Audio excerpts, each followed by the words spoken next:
Chapter 245. An intern? And he was fired. Zhang Xiaoan and Zhang Xiaoping opened their mouths in surprise. They didn't expect that this great man, who could develop a magic medicine to cure leukemia, used to be an intern in their hospital, and was eventually kicked out by the director. But how could such a rare talent be fired? Qin Haodong was not in their department when he was an intern, and the firing of a small intern would not cause too much impact. So they didn't know. When Chang Jiang sighed again, and briefly told them what had happened to Qin Haodong in Jiangnan Hospital, finally he said bitterly, "It's all that bastard Ma Guoqiang's fault. Otherwise, how could a medical genius like Qin Haodong leave our hospital?" At this time, he regretted it very much. If he had kept Qin Haodong in his hospital, it would have been easy to get the formula. Only then did the Zhang brothers know why Ma Guoqiang, who had once been very popular, had lost the title of chief physician. It turned out that this was the root cause. Zhang Xiaoan said, "Director, anyway, we are still familiar with Qin Haodong, and it has been so long. If we invite him and give him a higher salary, maybe he will come back." Zhang Xiaoping said, "Yes, director. Even if he doesn't come back, we can spend money to buy the patent of the formula." When Chang Jiang said, "You're right. For the development of Jiangnan Hospital, we have to work hard anyway." Then he took out his mobile phone and began to dial Qin Haodong's phone number. Last time Qin Haodong's surgery cured old Maldini's tumor, he realized that this young man had a promising future. He asked Pan Gaofeng, the director of the sanitary bureau, for Qin Haodong's phone number. It came in handy today. However, after a long time, the signal on the phone could not be connected. "What's wrong, director? Can't you get through?" Zhang Xiaoan asked. "The signal can't be connected. Maybe he turned off his phone." When Chang Jiang didn't know that Qin Haodong was with his men to upgrade, his phone had been put into the storage ring. Zhang Xiaoping said, "Director, is it possible that he knows that many people will look for him after the blood revival oral liquid comes out, so he deliberately hides?" "It's possible." When Chang Jiang thought for a moment and said, "Qin Haodong is now working in Lin's group. Let's go to Lin's group tomorrow morning and talk to him face to face." At the same time, Jiangnan Central Hospital and Jiangnan Chinese Medicine Hospital were also urgently discussing the issue of the blood revival oral liquid. They wanted to talk with Qin Haodong about the patent purchase as soon as possible, but they couldn't find him.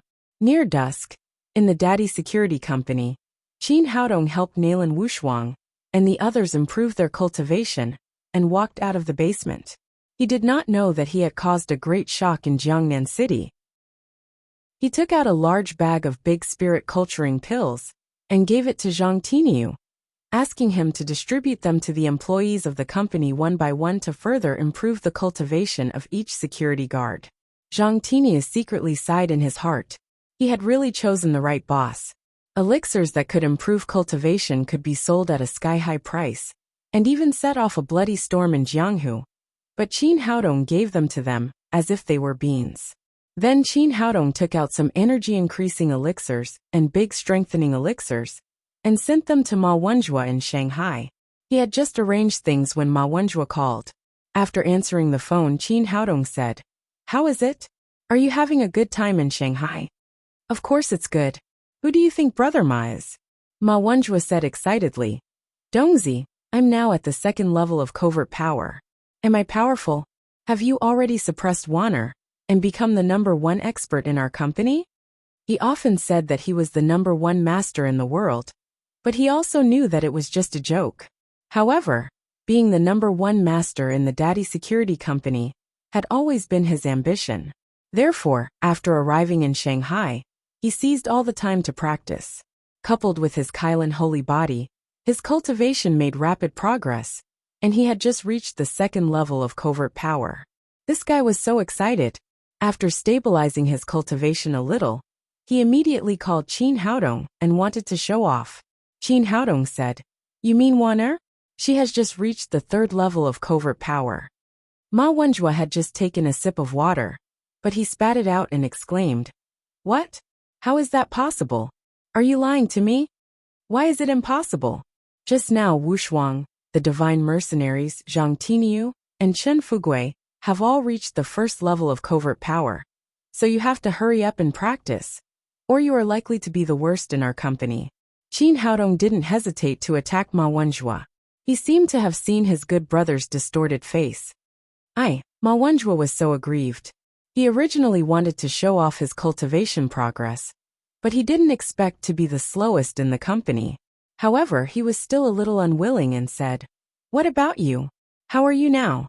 How can I be a little stronger than you?" Of course, he was unwilling to be defeated. He wanted to use this to make a comeback. The last time he left, Qin Haodong was only at the 9th level of overt power. No matter how fast his cultivation was, he couldn't surpass him. Qin Haodong smiled and said, "I am indeed a little slow. I have just reached the 5th level of covert power." After he finished speaking, he heard the sound of a chair falling over on the other side of the phone. Ma Wenjue had been beaten black and blue. He got up from the ground, picked up the phone again and said, "What kind of monster are you? Did you take a rocket? How can you improve so fast?" Qin Haodong said, "I just refined a new batch of elixirs. I have sent someone to send them to you. It is estimated that you will receive them tomorrow morning. At that time, you can at least improve by 1 level." Ma Wenjue knew why everyone had improved as a whole. It was not because their qualifications were better than his, but because of Qin Haodong's elixirs. He said excitedly, "That's great. You are my good brother after all. I don't care if you surpass me. I can't let one or surpass me. Hurry up and practice. Don't be busy with girls all the time. Otherwise, you may really become the worst in our company. My brother Xiaoma is very talented. How can he be the worst? Just wait for me to surpass you, scum." The two men quarreled for a while and then hung up. After everything was done, Qin Haodong took his daughter and Damao and Ermao to Lu Yage's house. After seeing him, Lu Yage said guiltily, "Dr. Qin, I'm sorry. I didn't do what you asked me to do." "What's wrong? Didn't you sell the elixirs?" Qin Haodong asked in astonishment. In his opinion, the effect of the blood revival oral liquid was amazing, so it should sell very well. No, the elixirs sold very well. They were sold out soon, but one was robbed. I only have 99 recovered medical records in my hand now. Lu Yage said as she sent the medical records in the file bag to Qin Haodong. "Oh, it doesn't matter. It's not a big deal to lose one." Qin Haodong comforted Lu Yage and said, "How could someone rob the elixirs? Do you know who did it?" Lu Yage told him about the bald gangster, who pretended to be a leukemia patient, and robbed the blood revival oral liquid. Finally, she said, "I don't know that person, but later I heard from others that I had seen that person in Wilson Company. He was a gangster under Huang Weili." "Huang Weili, this guy is quite fast." Qin Haodong smiled but didn't care.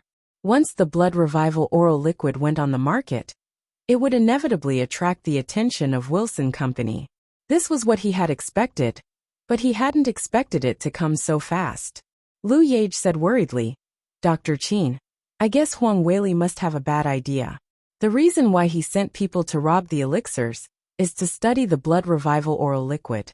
The laboratory of Wilson Company is very powerful. If the formula is cracked by them, your loss will be great.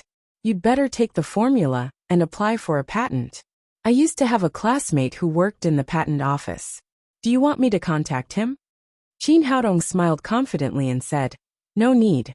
Let them play with it. No one in the world can crack my formula." What a joke. How could the elixir refined by Emperor Green would be so easily deciphered by others? No matter how advanced their instruments were, it would not work. Oh, that's a relief. Lu Yage breathed a sigh of relief when she learned that the stolen blood revival oral liquid was likely to cause the formula to be cracked. She had been worried about it. Now she was relieved. After putting away the medical records, Qin Haodong asked, "Sister Lu, Nyonyo has been cured. What are you going to do next?" Lu Yage said, "I haven't thought about it yet, but I'm going to take care of Nyonyo and go to school first, and then find a job." Qin Haodong said, "I'm going to set up a pharmaceutical company soon. Come and help me."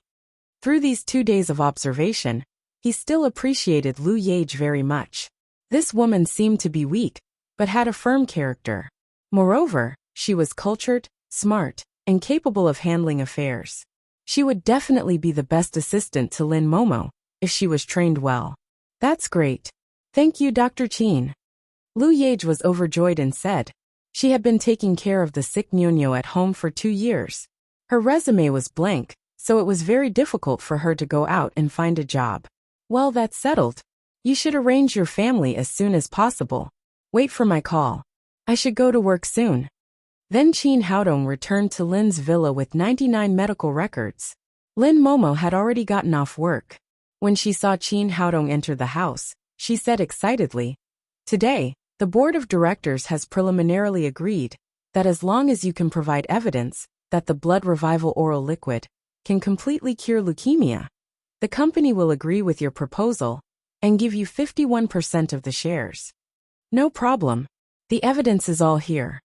Qin Haodong gave Lin Momo the 99 medical records he had just retrieved, plus the lame man's one. Great. With these things, the board of directors will definitely approve it. Lin Momo said excitedly. After the discussion, they went to have dinner together, but they didn't know that there was a huge wave on the internet. In the era of new media, the speed of news was amazing, almost synchronized with the events. After interviewing the lame man in the afternoon, the reporters immediately posted the materials in their hands on the internet. They all raced against time to beat other colleagues and win the first time to break the news. The medical sage has made a move again. He has miraculously cured leukemia patients, benefiting Huaxia. Chinese medicine shines again. Leukemia patients can be completely cured, creating the first miracle in the world of medicine. The blood revival oral liquid can completely cure leukemia. It only costs 2 yuan each. The doctor's benevolence illuminates people's hearts. For a time, similar news dominated the headlines of major media websites. Then, some patients who had been cured came forward to talk about their personal experiences of being cured by the blood revival oral liquid.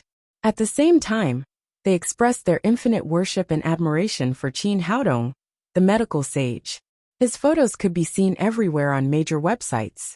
However, soon there were voices of opposition. All kinds of posts questioning Qin Haodong's falsification emerged like bamboo shoots after a rain.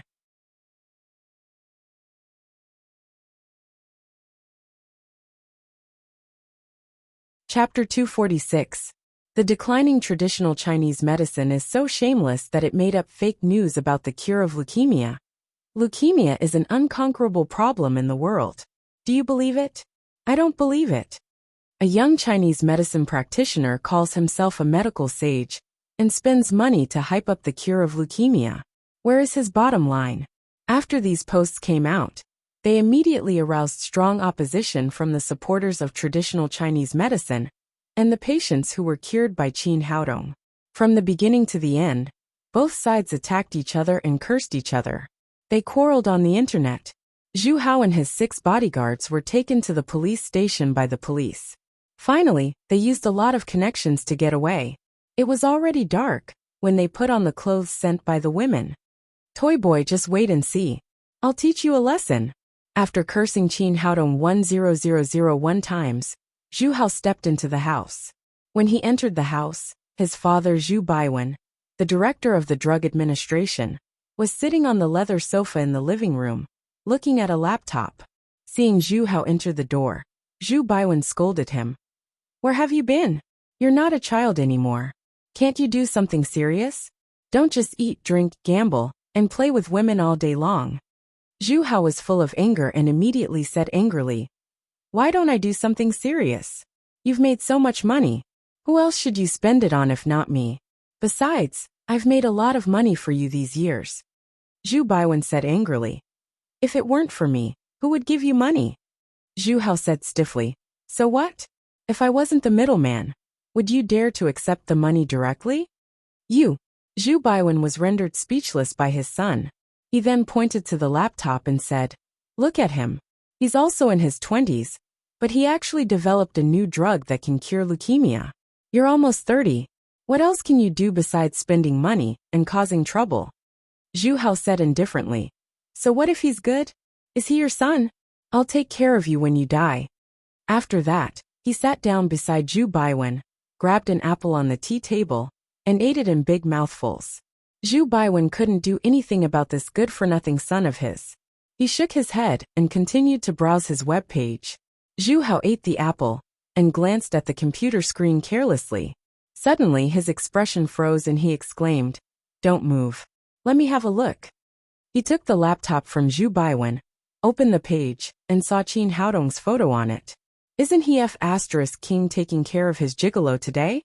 Zhu Hao browsed through the contents of the web page again.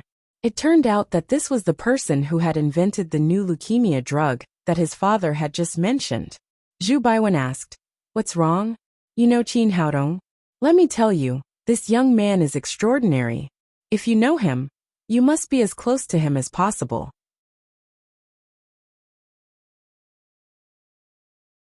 In the future, you will definitely benefit from him."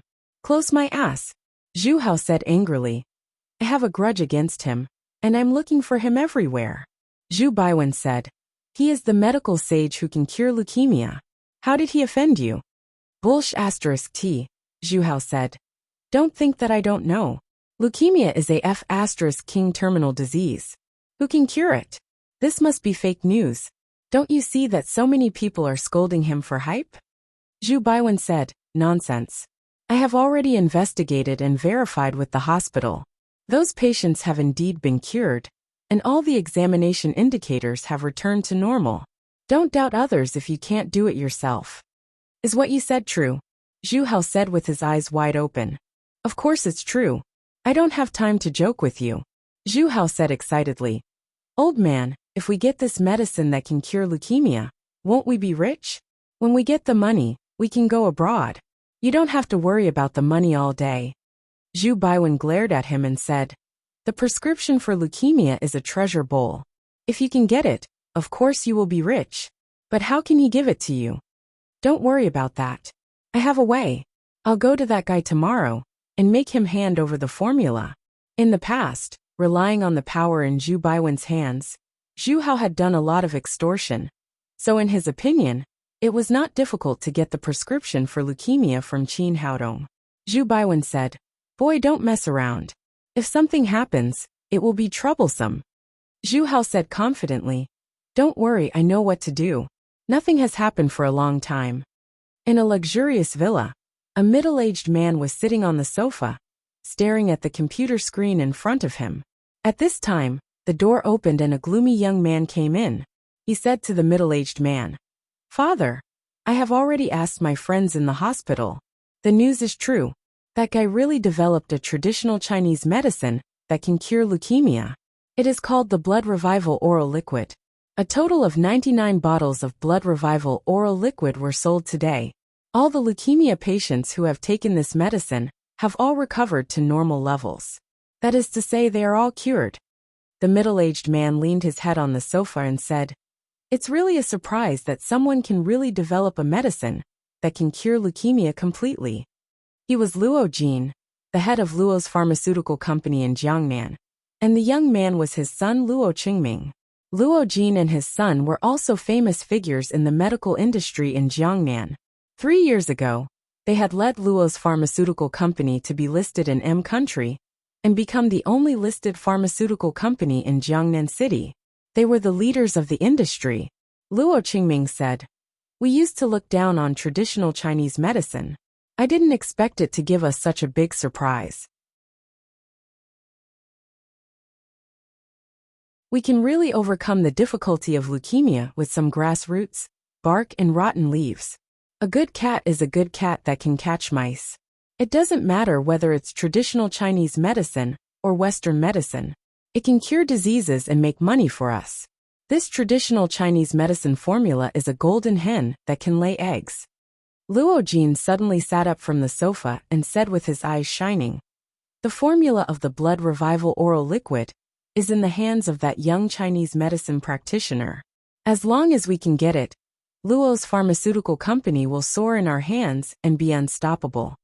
Luo Qingming said gloomily, "Father, why don't I take someone to tie him up now? As long as he enters our Luo's group, I don't believe that he won't tell us the formula. You should change your way of thinking. Don't think about fighting and killing all day long." Luo Jin said, Although our Luo's group started from the underworld, we are now serious businessmen. Luo's pharmaceutical company is also operating in a completely legal way. It's not easy to change from a black to a white.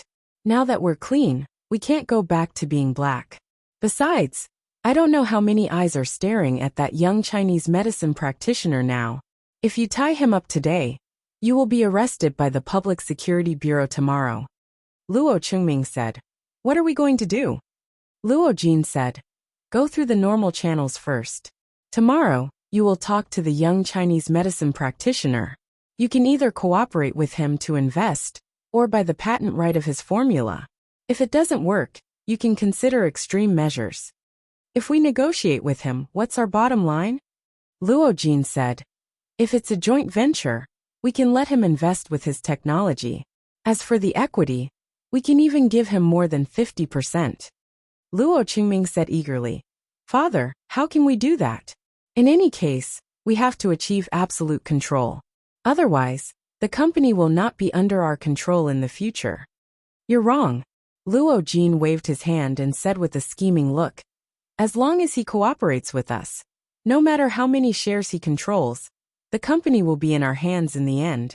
He is a young Chinese medicine practitioner who knows nothing. Can he manage the company by himself? So the most important thing now is to get his formula. As long as we have the formula, he may suddenly have a car accident one day. Speaking of this, Luo Jin laughed sinisterly. He used to be an underground hero in Jiangnan City, even earlier than Long Haisheng. Although he later became a businessman, he still couldn't get rid of the gangster mentality. I understand, father. You are farsighted. Luo Qingming nodded repeatedly, but he said, if he doesn't cooperate with us and asks to sell the formula at once, what's our bottom line?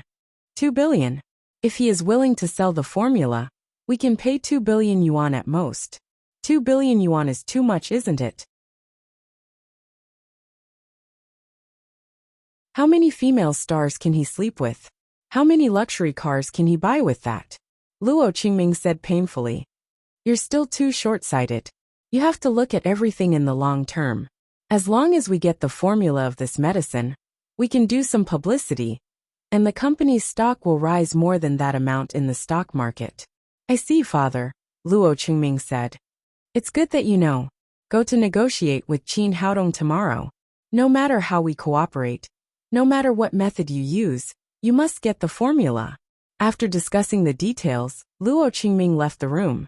Luo Jin poured himself a glass of red wine and took a sip. His face was full of uncontrollable excitement, as if he had seen the hope of success. He didn't know that Luo Qingming didn't intend to pay 2 billion yuan for the formula at all. In Luo Qingming's opinion, since he could get the formula by other means, why should he pay for it? In any case, he couldn't give up such a large sum of money. In the Jiangnan branch of Wilson Company, a middle-aged fat man in a white coat stood in front of Huang Weili. He was Dr. Jiang Tao, the chief researcher of the company's laboratory. Huang Weili asked expectantly, Dr. Jiang, I heard that the test results of the liquid have come out. How is it? Can you decipher the formula? Jiang Tao waved his hand and said, I don't know what you're going to do with this thing. After a series of tests, there is nothing useful except plant fiber in it. I don't understand what the formula you're talking about is. At first, Huang Weili didn't tell Jiang Tao what the test was for in order to keep it a secret. Now he had to say it, so he said, Dr. Jiang, to tell you the truth, this is a medicine that can cure leukemia. It's called blood revival oral liquid. If we can decipher its formula, the head office will reward us. Can this green liquid, which is all plant fiber, cure leukemia? Are you kidding me? Jiang Tao said disdainfully. Leukemia is an incurable disease. There is no cure at all. Even if this problem can be overcome in the future, it won't appear in Huaxia. Manager Huang, I'm very busy. I hope you won't disturb my work with such boring things. Huang Weili quickly said, Dr. Jiang, what I said is true. This liquid is really effective. It has cured many leukemia patients. However, Jiang Tao completely sneered at his words. Manager Huang, I'm really busy. I don't have time to waste on you. After that, Jiang Tao turned around and went back to the laboratory, leaving Huang Weili stamping his feet in anger.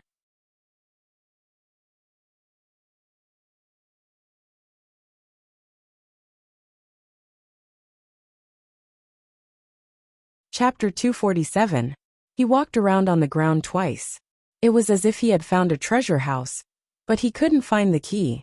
The effect of the blood revival oral liquid had been verified in practice, so there was no problem. Since the researchers here couldn't crack the formula, he could only hand it over to the headquarters. In any case, as long as the blood revival oral liquid could be produced in large quantities, he would get a big bonus.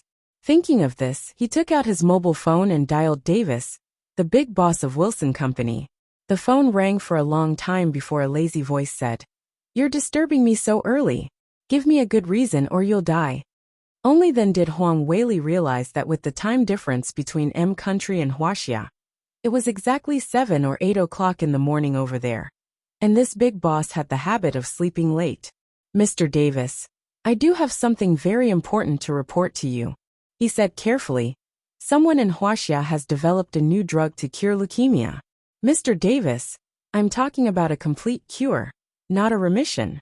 Now I've got a sample of this drug, and I want to send it back to the company's headquarters.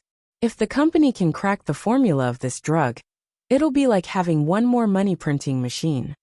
On the other side of the phone, Davis sat up from the bed and shouted at the phone, "Huang Weili, are you sure today is not April Fool's Day?" "Mr. Davis, I wouldn't dare lie to you. I'm telling the truth. This medicine is called the blood revival oral liquid. Many people in Huaxia have been cured." "Oh my God, how could this be?" Davis slapped his big bald head hard. It was known that B. Constantine brought huge profits to Wilson Company every year, even accounting for more than half of the company's total profits. If someone developed a drug that could cure leukemia completely, it would definitely be a disaster for them. After taking a deep breath and calming down, he asked Huang Weili about the blood revival oral liquid. "Huang, are you sure you're not lying to me? Didn't you tell me that traditional Chinese medicine is the most useless medical skill? How could they cure leukemia?" Huang Weili said awkwardly, "Mr. Davis, I don't know what's going on, but the blood revival oral liquid is really effective for leukemia. On the first day, 100 patients were cured. The cure rate is 100%. Davis said, "Send someone to send it to M City by plane as soon as possible. Remember to be quick. Don't waste too much time." As the big boss of a pharmaceutical group, he had calmed down a lot. He believed that with his company's scientific research strength, as long as he got the blood revival oral liquid, he would soon be able to decipher the formula and achieve mass production, one step ahead of Huaxia. "Yes, Mr. Davis. I'll arrange it now." Huang Weili hung up the phone and hurried to find his female secretary.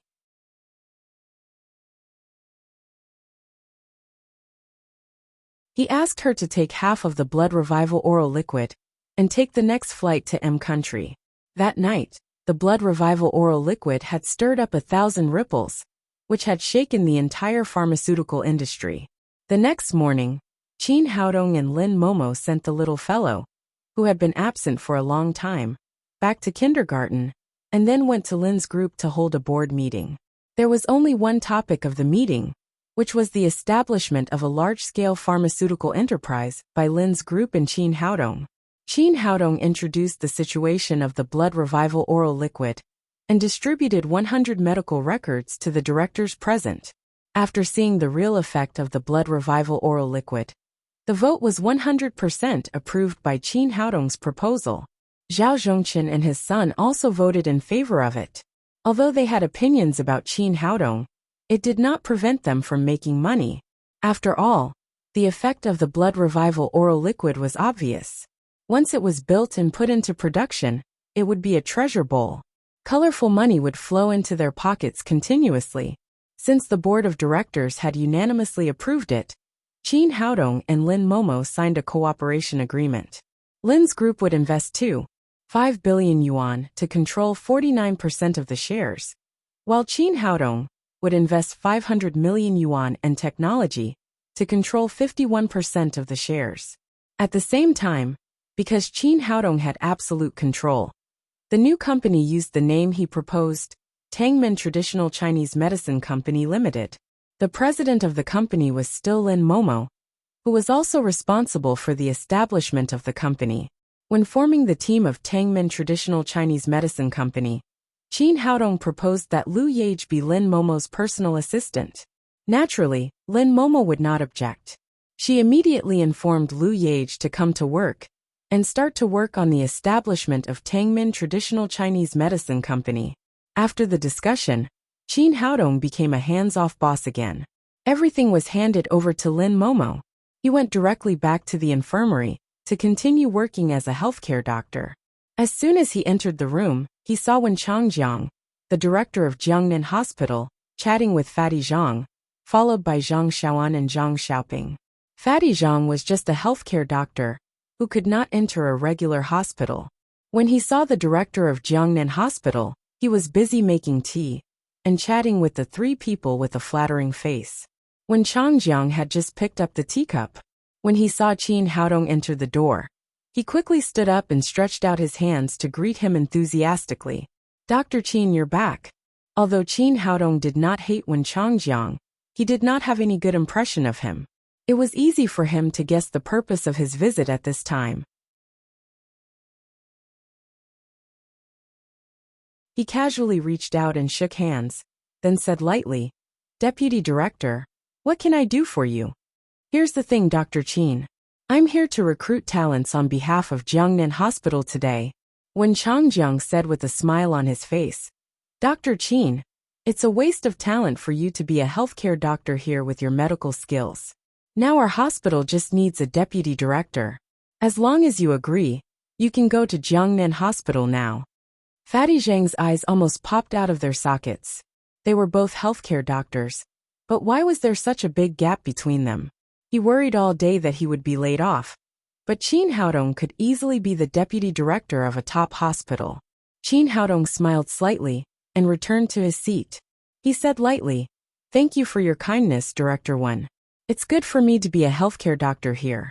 I won't go to your place to make trouble." He refused. Although Zhang Jijian knew that Qin Haodong was very powerful, he did not expect that he could even refuse the position of deputy director. A college student who had not yet graduated did not even want to be a deputy director. Did he want to go to heaven?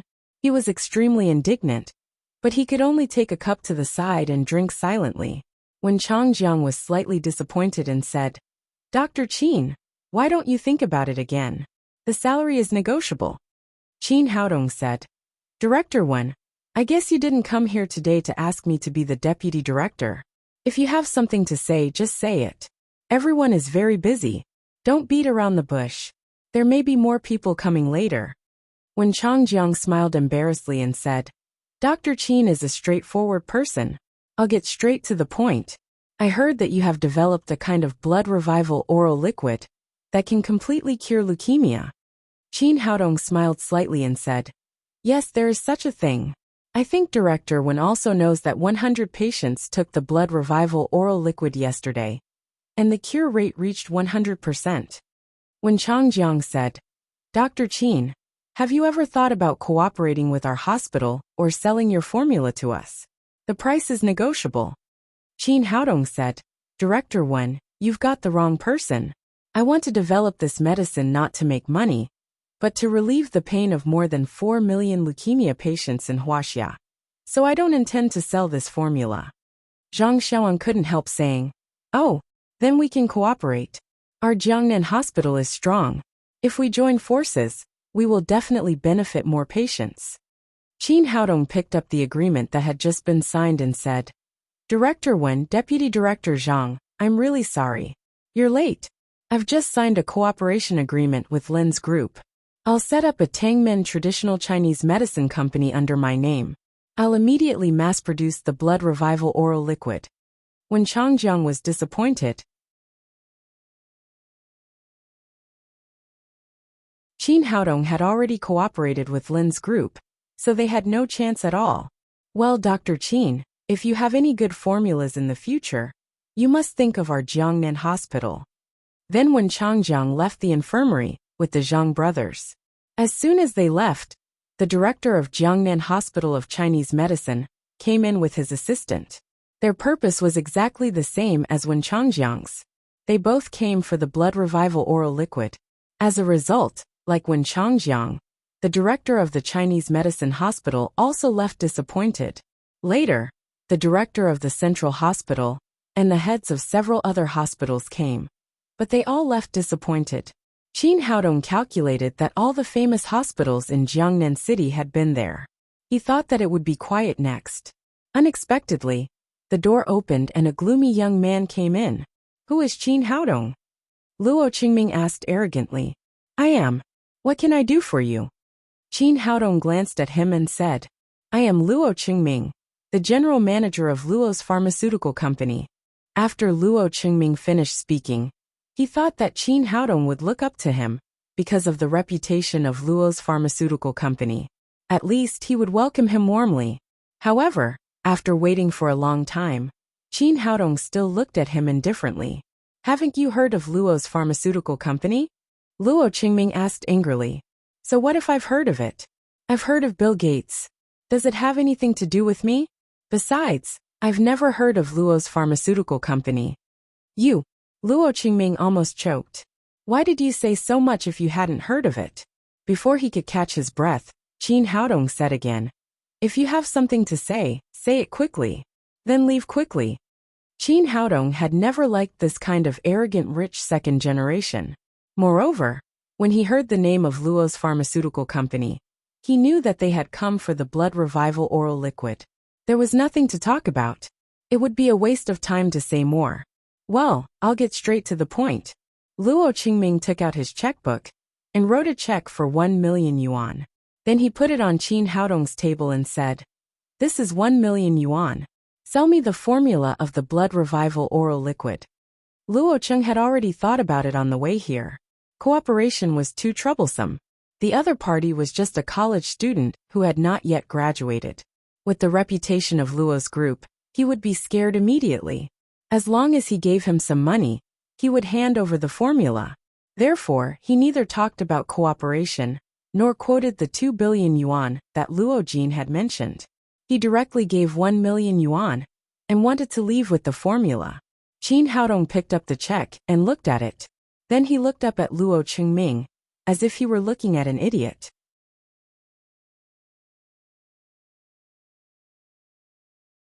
Luo Qingming was very unhappy and said angrily, "Why are you looking at me like that?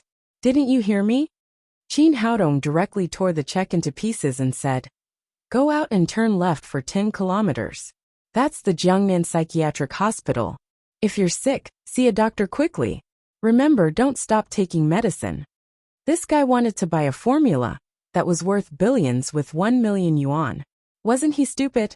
What was stupid? He really didn't know how he became the general manager of Luo's group.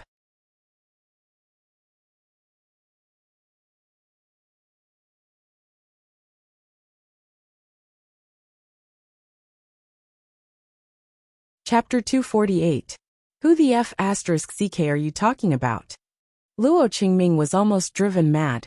He was a veritable rich second generation, and Luo's group started from the underworld. Therefore, people looked up to him, respected and feared him wherever he went.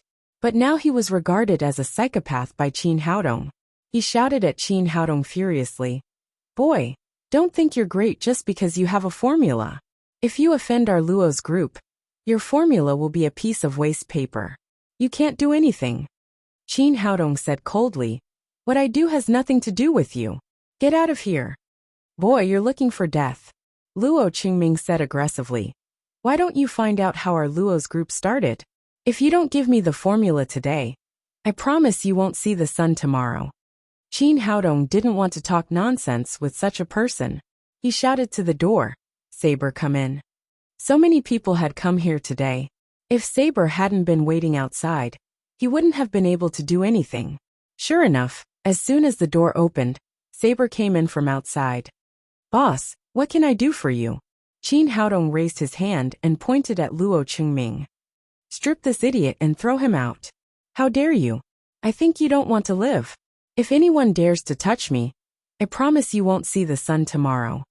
Luo Qingming put on the prestige of the son of an official and a gangster, looking full of momentum. If it had been an ordinary person, he might have been frightened by him. But Saber had seen all kinds of big shots. How could he be frightened by a small fish like him? He stepped forward and slapped him to the ground. Bastard, how dare you hit me? Luo Qingming had also learned Sanda Taekwondo, and so on for a few days. He originally wanted to resist, but his little kung fu was nothing in front of the saber. Soon his clothes were torn to pieces and he was naked. You've gone too far. Luo Qingming was used to being arrogant outside. He thought that he could do whatever he wanted with the reputation of Luo's group. So he didn't even bring a bodyguard. He never dreamed that this would happen. He squatted on the ground with his arms crossed. There was fear, anger, and grievance on his face, but no arrogance and pride. He still couldn't figure out why Qin Haodong, a college student, dared to be so rude to him. In fact, Luo Qingming was a spoiled child. He had been used to being arrogant under Luo Jin's halo since he was a child. As long as he wanted something, he could easily get it with the financial resources of the Luo family, or their hidden underground strength. Because of this, when he learned that Qin Haodong was just a college student, he didn't investigate further. He didn't know that Qin Haodong was Lin Momo's boyfriend, and the big boss of Daddy's security company. He went to Lin's group to ask for the formula, and did such a stupid thing. In the beginning, he had thought that he would be able to get the formula back with just $1 million, and let Luo Jin admire his abilities. He didn't think that not only would he not get the formula, he would also lose his clothes. Qin Haodong said discontentedly, "Saber, what did you do? If I tell you to strip him naked, then strip him naked. No matter what, you have to leave a pair of shorts. Don't you see that there are so many female colleagues in our company? Wouldn't it hurt their self-esteem if they saw his toothpicks?" "I'm sorry, boss. I was excited and didn't think too much," Saber said awkwardly. "Excited my ass. He's a man. Do you have any special hobbies?" "Don't be angry, boss. I'll find a way now." Saber looked around. There were no other clothes in the room, but he saw the trash can next to him at a glance. He took the garbage bag off the trash can and put it over Luo Qingming's head with the garbage inside. Although the garbage bag was not too big, it was able to cover the key part of Luo Qingming's waist. However, Luo Qingming looked more and more pitiful. His naked body was covered with all kinds of garbage. After that, Saber grabbed Luo Qingming's hair and dragged him out of the infirmary. When he arrived at the gate of Lin's group, he kicked Luo Qingming's, but indirectly kicked him out. Luo Qingming got up from the ground and ran directly to the parking lot, no longer caring about anything else. Lin's group was so big that there was still a distance between the entrance and the parking lot. His strange outfit immediately attracted curious onlookers. "Young man, what are you doing? Body art? Young man, what do you mean by wearing a plastic bag? Are you calling on everyone to pay attention to environmental protection? Are you running to protect the environment? Young man, what's your slogan for running naked? Is it world peace?" Luo Qingming was going crazy. He roared wildly at the people around him. "Get the F***ck out of here. Damn it, he's a madman. I thought it was body art. No, he looks familiar. I remember now. Isn't he the general manager of Luo's group?" It was so shameful that someone in the crowd recognized him. Luo Qingming covered his face with one hand and carried the plastic bag around his waist with the other. He ran forward crazily. Fortunately, the driver he brought had good eyesight and responded quickly. He drove the car over in time. Luo Qingming opened the door and got in the car. Then he ran away. Saber returned to the infirmary and reported to Qin Haodong. "Boss, I've dealt with that fool. I really don't know where he came from." Qin Haodong turned to Zhang Jijie and said, "Do you know what's going on with Luo's pharmaceutical company?" "You really haven't heard of Luo's pharmaceutical company?" Zhang Jijie said with a surprised face. He had just thought that Qin Haodong was pretending to be confused and deliberately said that he had never heard of it.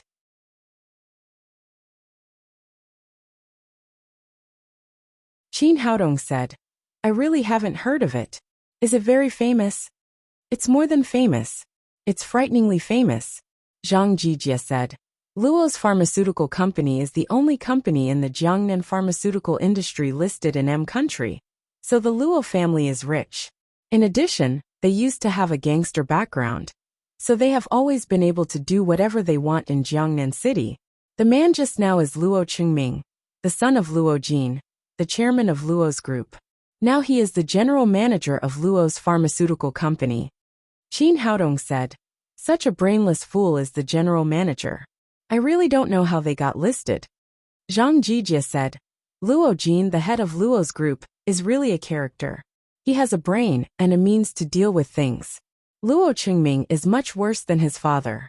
He is completely a spoiled child. Maybe it's been too smooth these years, so he doesn't use his brain to deal with things. Qin Haodong shook his head. In recent years, there had been a lot of rich second generations of officials in Huaxia. There were many elites among them, but most of them were brainless idiots. They had cheated their parents and grandfathers. Since ancient times, great talents had suffered many hardships. It was true that the playboy was a young man. While he was sighing with emotion, the door was pushed open from the outside with a bang. Zhu Hao came in with his 6 bodyguards. Zhu Hao said proudly, Toy boy, you didn't expect that I would find you so soon. He thought that Qin Haodong had offended him, and must be trying to hide. He didn't expect that Qin Haodong didn't take him seriously at all. Qin Haodong said with a smile, Why are you looking for me? Didn't you have fun yesterday? Do you want to do it again today? Zhu Hao looked around. After making sure that there were no Demao and Ermao, he was relieved and said, Boy, you killed my dog and made me.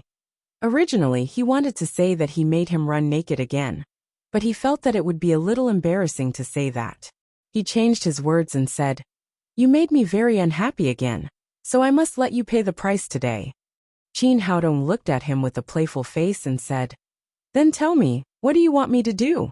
Hand over the formula of the blood revival oral liquid, and we'll let bygones be bygones. I won't trouble you any more. Qin Haodong sighed. Nowadays, there were more and more brainless people. Just now, there was someone who wanted to buy the formula for 1 million yuan. And now there was someone who wanted to take it for free. He didn't know if these people thought with their heels. In contrast, Zhu Hao was more greedy. Yesterday, he had taken a fancy to Demao and Ermao. And just one night later, he had come to rob his formula. Qin Haodong really didn't know who gave him the courage. He said with a sullen face, I don't want to say another word about your dog. You can't be too greedy.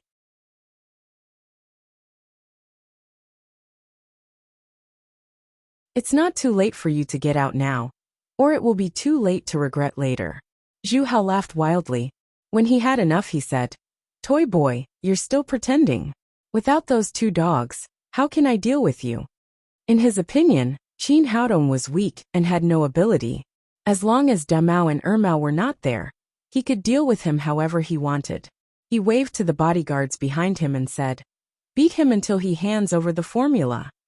The 6 bodyguards were also full of anger yesterday. When they got their master's order, they immediately rushed over with their teeth and claws. They wanted to beat Qin Haodong violently, and then strip his clothes to wash away their shame. However, as soon as they moved, the figure of Saber blocked their way. And then there was a storm of beating. Before the smile on Zhu Hao's face disappeared, he saw his 6 men lying on the ground like dead dogs, screaming like pigs being slaughtered. Saber grabbed Zhu Hao's collar, threw him in front of Qin Haodong and asked, Boss, what should we do with this guy? Do you want to strip him, and throw him out too? When he heard the word strip, Zhu Hao trembled with fear. The experience of running naked yesterday had left a shadow in his heart. He didn't want to do it again. Fortunately, Qin Haodong waved his hand and said, Forget it. It's boring to play the same game twice. You throw those guys out first. I'll have a good talk with Child Zhu. Yes, boss. Saber took out the walkie-talkie and called in 2 more security guards. They took Zhu Hao's 6 bodyguards out of the infirmary. Qin Haodong looked at Zhu Hao and asked with a playful face, Child Zhu, I don't understand where you got the courage to ask me for the formula of the blood revival oral liquid. Don't you know how much my formula is worth? When it came to the formula, Zhu Hao seemed to have confidence again. He said, Even if it's worth a lot of money, it's just a traditional Chinese medicine formula. Do you know who my father is? My father is the director of the drug administration. If you offend me, no matter how good the formula is, it can't be put into production. If I'm right, there must be a lot of people who want to cooperate with you to produce the medicine. However, if the medicine can't get the batch number, it can't be sold on the market. Then, no matter how much money you invest, it will be in vain. Qin Haodong looked at him and said, "Do you mean that as long as I offend you, the medicine can't be approved?" "Of course. I told you that my father is the director of the drug administration. He has the power to approve the medicine." Zhu Hao's face was full of pride again. Anyway, as long as Qin Haodong wanted to make a living in the field of medicine, he couldn't escape the palm of Child Zhu's hand. He said, "Well, let's take a step back. I don't want your formula. You give me 500 million yuan, and I'll help you get the approval of the medicine. Then I won't pursue the past."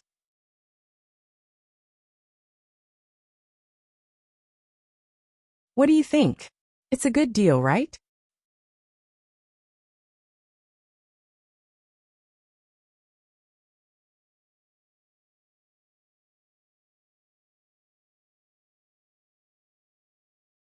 Chapter 249. The smile on Qin Haodong's face disappeared.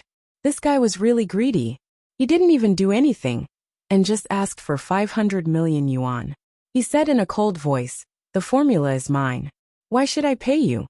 "Because my father is the director of the drug administration," Zhu Hao said confidently. "Don't think I'm scaring you. Have you heard of Changhe Pharmaceutical Company? You offended my father, because you didn't know what was good for you.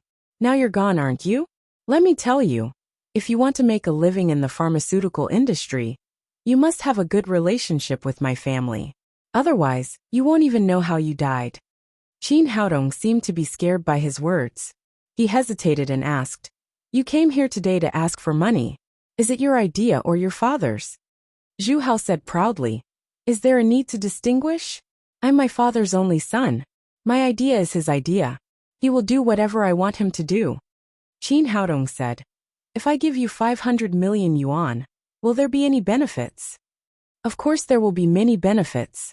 Your medicine can get approved as soon as possible, and the drug administration will not trouble you in the future. You just need to make money with peace of mind," Qin Haodong said coldly. "That is to say, no matter what my medicine is like, whether it is qualified or not, as long as I pay the money, it will be approved, right?" Zhu Hao didn't notice the change in Qin Haodong's tone at all. He still said proudly, "Of course, it's not up to us to decide whether the medicine is qualified or not. Have you ever thought about what kind of harm this medicine will bring to people if it is put on the market?" Zhu Hao seemed to feel that something was wrong. He said impatiently, "Why are you talking so much? Just tell me whether you will pay or not." Qin Haodong said coldly, "I have the money, but I won't give it to you." Zhu Hao didn't expect to get such a result. He said angrily, "Boy, are you kidding me? Get out of here, or I'll ask someone to throw you down." Zhu Hao was shocked. This was the top floor. If he was really thrown down, he would become a meat pie. He shouted fiercely, "Boy, wait and see. One day, you will beg me. At that time, it will not be 500 million yuan, but 1 billion or 2 billion yuan." After that, he was afraid that Qin Haodong would get angry, so he quickly ran out of the infirmary. Qin Haodong looked at Zhu Hao's back with a gloomy expression. Zhu Hao's conduct must be similar to his father's. Such a parasite must be removed, otherwise it would definitely be a scourge to the common people. He turned around and asked Zhang Jijie, "Did you record everything?" "It's all recorded. This brat is too despicable. Brother, you must teach him a lesson." Zhang Jijie handed a memory card to Qin Haodong. He hadn't taken the pinhole camera he bought last time home. When he saw Qin Haodong's gesture, he immediately took it out and began to record Zhu Hao's face.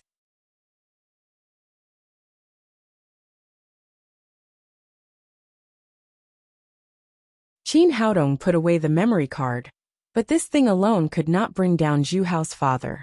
Even if he took it out, Zhu Baiwen could deny it and say that it had nothing to do with him. Thinking of this, he took out his phone and dialed Qi Weiner's number. "I want all the information on Zhu Baiwen, the director of the drug administration, the kind that can send him to prison for the rest of his life. I know you won't call me if you have nothing to do."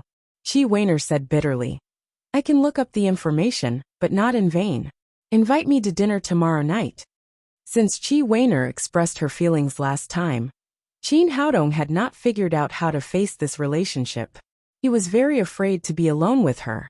But now it was too late to hide, so he could only bite the bullet and said, It's just a meal. No problem. Qi Weiner's mood was a little better. She said in a pleasant tone, Wait a minute. I'll send it to you when I'm done. About half an hour later, she called back and said with a slight apology, Sorry, it took a little longer this time. This guy has done too many wicked things. By the way, I also checked his son. The information has been sent to your email. Thank you, Qin Haodong said. It was much easier to do things with such a top hacker as a helper. Verbal thanks are useless. Remember to invite me to dinner tomorrow. Qi Weiner hung up the phone after she finished speaking. Qin Haodong turned on the computer and checked his email. There were more than 100 pages of information found by Qi Weiner. After a brief glance, he knew that Zhu Hao was greedy for a reason. It turned out that his father was even more greedy. He had 16 properties, 9 lovers, 8 cars, and deposits in major banks amounted to 8 figures. However, this guy's means were really covert. There were only 2 properties in Jiangnan, and most of them were purchased in other cities. Only a computer expert like Qi Weiner could find them. Zhu Hao also had a lot of things. He acted as a tool for his father to accumulate money, asking for bribes everywhere. For those who refused to yield and bow their heads, Zhu Baiwen used his power to suppress them.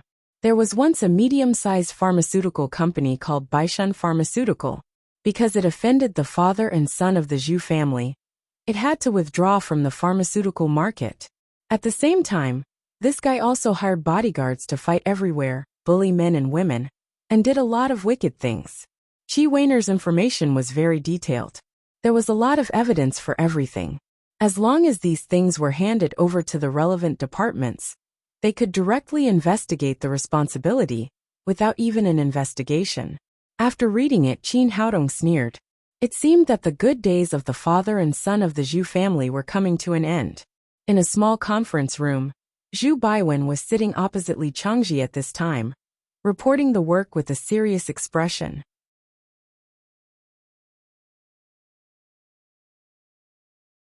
He had been in the officialdom for many years, and the best thing was to cater to people's interests. He was very clear about what the great man in front of him cared about most. Mayor Li, the best work of our drug administration is the honest work. From the beginning, I have set an example. I will never take a penny from the enterprise. Everything is based on service. Just when he was talking with great enthusiasm, the door opened and Wang Rubing came in from the outside. Li Changji glanced at his secretary. Although it had only been more than 10 days, he was very satisfied with this calm and capable little girl. He was very clear that if there was nothing important, Wang Rubing would not disturb him when he was listening to the report. Mayor Li, I just received some information. I think it is necessary to show it to you now. After Wang Rubing finished speaking, she put a thick stack of printed materials in front of Li Changji. Li Changji looked through it quickly. The more he read, the more gloomy his face became. Finally, his face was full of anger. Zhu Baiwen sat opposite him awkwardly. He didn't know whether he should continue the report or not. At the same time, he was very surprised. He didn't know what Wang Rubing had brought. Why was Li Changji so angry after reading it? Just when he didn't know what to do, Li Changji slapped the materials in his hand in front of him and said sternly, You say one thing and do another. This is what you have done. Zhu Baiwen was shocked.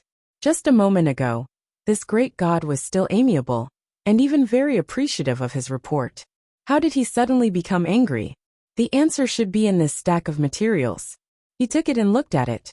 The more he read, the paler his face became. Finally, he directly collapsed in the chair. Mayor Li, Zhu Baiwen stammered for a long time. But he couldn't say a complete word. He wanted to find a reason to defend himself and shirk his responsibility. But the information in front of him was so sufficient that he couldn't even find an excuse. He really couldn't understand. He had done a lot of things secretly. He didn't know how he had been found out. Did Li Changji use a special department to investigate him? Wang Rubing said again. Mayerly, here is the latest video. Then she turned on her mobile phone, and Zhu Hao's arrogant face appeared on the screen. What I mean is what my father means. If you want to make a living in the pharmaceutical industry, you can't offend us. Otherwise, you won't even know how you die. After watching this video, Zhu Baiwen finally knew how he had died. Now he wanted to catch Zhu Hao immediately and strangle this deceitful son. This idiot actually went to ask for the formula directly, and even got recorded. He really wanted money so much that he went crazy. Li Changji said to Wang Rubing, "Call someone to take him away and inform the public security department."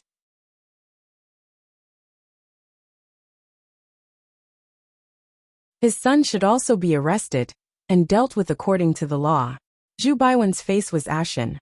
At this time, his intestines were green with regret.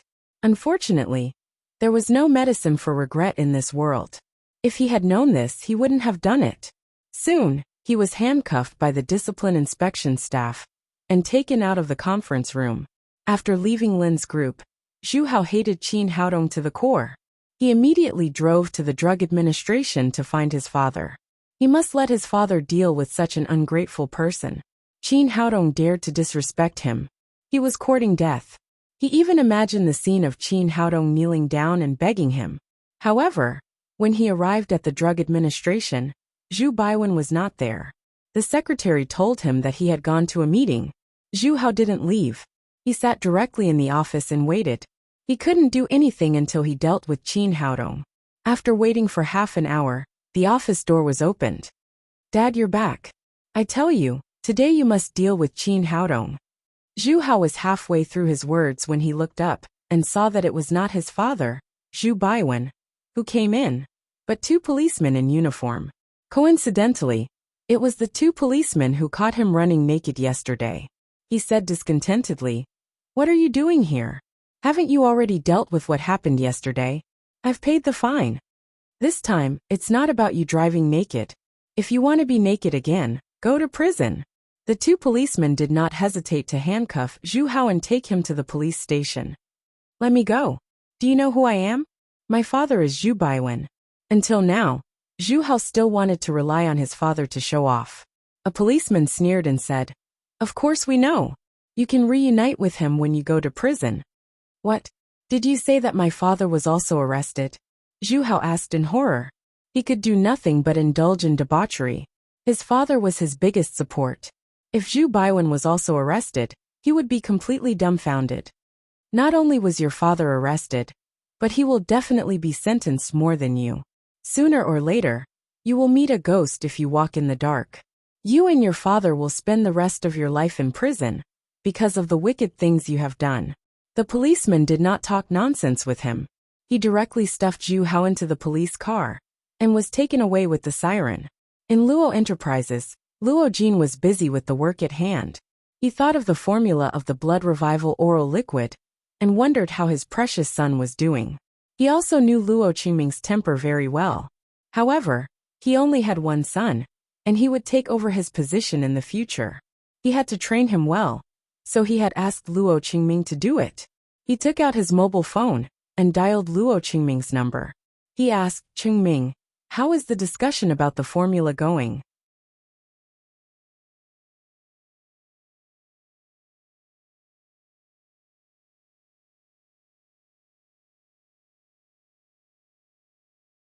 Chapter 250.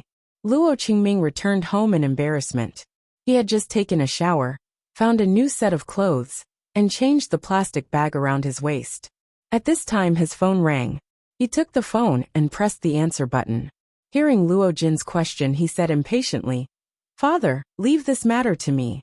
Don't worry about it. I'll definitely get the formula for you." With that, he hung up the phone. Luo Jin looked at the phone in his hand and was speechless. He knew that his wayward son was angry again. He didn't know what kind of bastard he would do, but he thought about it. Qin Haodong was just a college student. Their family started in the underworld. It would not be a big deal to kill him. Maybe his son could also succeed. Thinking of this, he didn't ask any more questions. He completely let Luo Qingming handle the matter. Luo Qingming poured a glass of red wine and drank it up. At this time, The door opened, and a middle-aged man with a scar on his face came in. He was Scar, Luo Jin's first general, when he was involved in the underworld. Although he had been clean for many years, he still had a fierce look on his face. "Young master, you're looking for me?" Scar said. "Scar, go and do something for me." Luo Qingming pointed to Qin Haodong's photo on the computer and said, "This guy is the healthcare doctor of Lin's group. Take some men to tie him up for me. Remember, don't kill him. He's still useful to me." According to his plan, he would first catch Qin Haodong and ask him for the formula. Then he would torture him, and finally throw him into the sea to feed the fish. "Don't worry, young master. He's just a toy boy. I'll definitely send it to you tonight," Scar said, patting his chest. Qin Haodong was just a gentle college student in the photo, so he didn't take him seriously at all. Luo Qingming thought for a moment and said, "Be careful when you do things. Try not to let others find out." "I see, young master. You can rest assured that I'll do it well for you." Scar left Luo Qingming's office and asked some of his men to do something. Luo Qingming's face was gloomy as he murmured, "Toy boy, how dare you take off my clothes? Wait and see how I'll deal with you." Qin Haodong did not know this. After lunch, he went back to her office to rest. As soon as he entered the door, Wang Rubing called him. "Haodong, Zhu Baiwen and his son Zhu Hao have been brought to justice and are in prison." "That's great. These two bastards have done all sorts of evil deeds. They should have been arrested long ago." After chatting for a while, Qin Haodong hung up the phone and told Lin Momo what had happened. Finally, he said, "Putting Zhu Baiwen in prison is also a way for the approval of our pharmaceutical industry. Shouldn't you reward me?" Lin Momo smiled bitterly and said, "Why should I thank you? You're not helping me at all." Qin Haodong asked in confusion, "What? How could this be a hindrance?"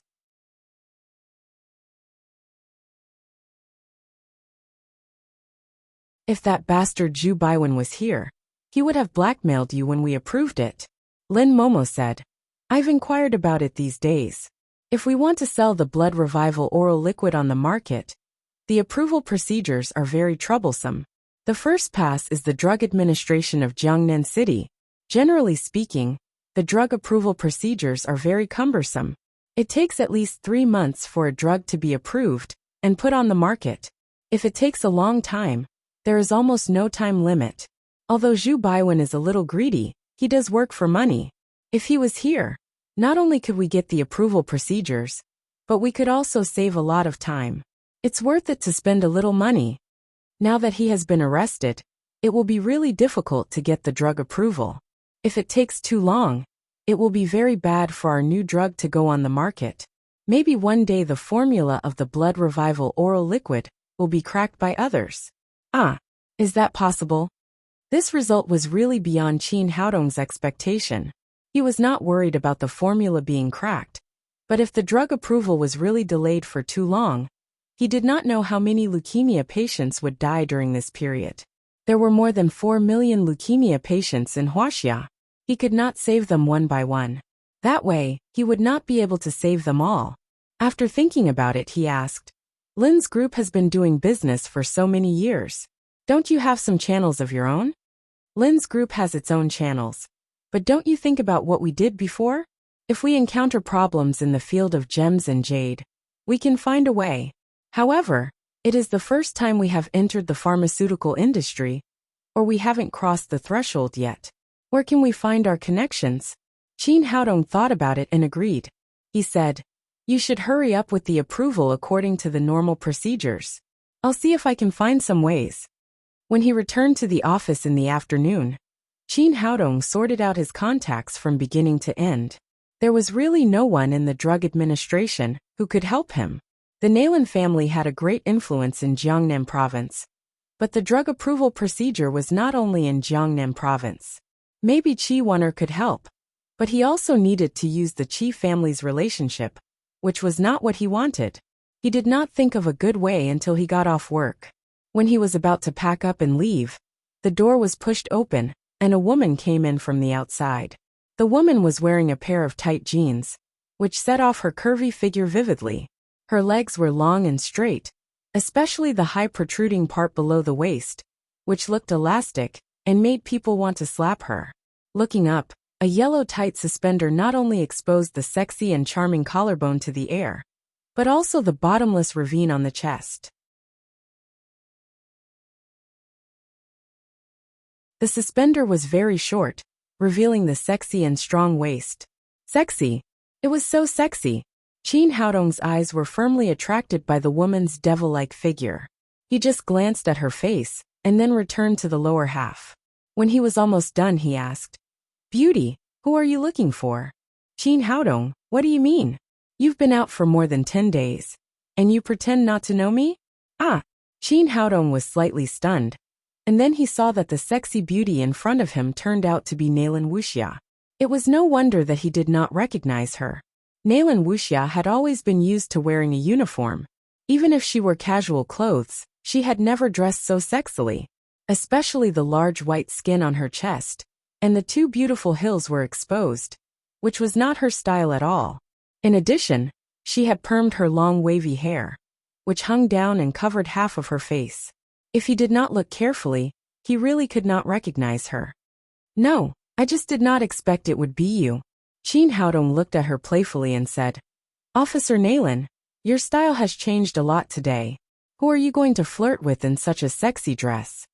Nalan Wuxia stared at him, and her cheeks slightly floated into two groups of red. She said, "There is no handsome man, but there is a young doctor who will accompany me to dinner tonight." "Accompany you to dinner? Is it a special day today?" "It is not a special day. Can't you invite me to dinner? You've been out for so many days, and you don't accompany me when you come back." Speaking of this, Nalan Wuxia suddenly felt that she had said something wrong. She quickly stopped, but her cheeks had been as red as a ripe apple.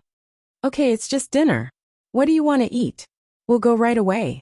Chin Haodong did not notice Nalan Wuxia's abnormality. He picked up his mobile phone and called Lin Momo. He asked her to pick up the little fellow, and then they left Lin's group together. When they went out and got in the car, Chin Haodong asked, "What do you want to eat? How about we go to dreamy Jiangnan again?" "I don't want to go there. I want to go to the river to eat seafood, and then walk along the river to see the night view, and feel the river breeze." "No problem, then let's go to eat seafood." After saying that, Chin Haodong started the car. Half an hour later, they arrived at the largest seafood restaurant by the river, Ingjiang Restaurant. They asked for a single room on the second floor. While watching the river scenery, they ate seafood and drank red wine, which was extremely comfortable. However, Nalan Wuxia seemed to be in a bad mood.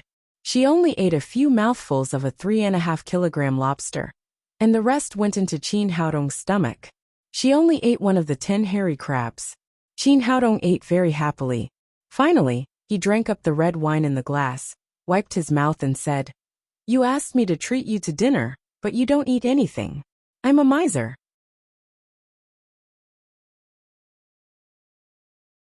"It's not easy for me to treat you. You won't get another chance like this." Nalan Wuxia looked at him with a complicated expression and said, "I have no appetite. Let's go and see the scenery by the river."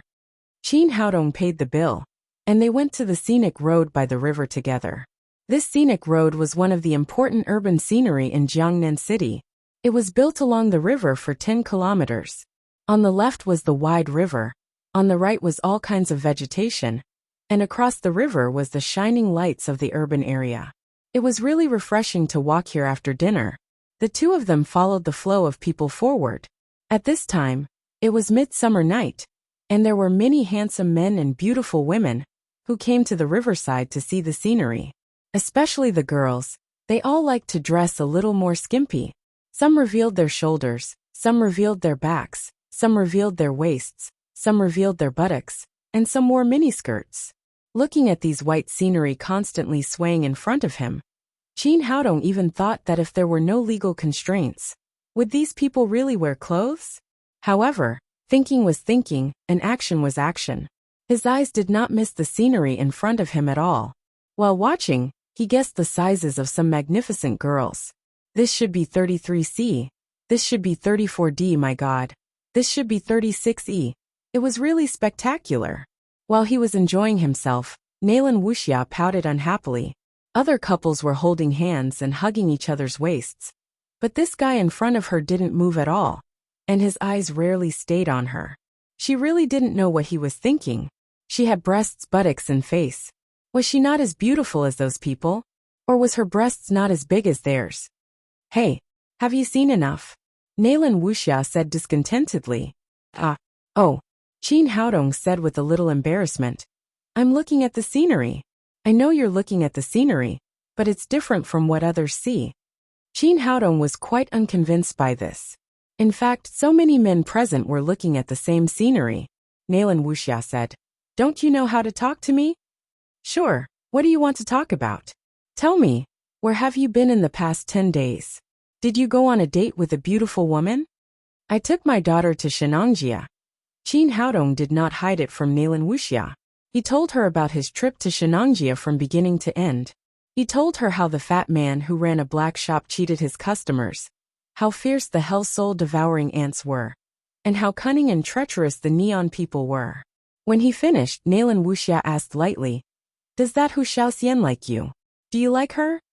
Qin Haodong was speechless. He had tried his best to play down Hu Xiaoxian's role in the process of telling, but Nalan Wuxia asked such a question. He had to say that women's way of looking at problems was really unique.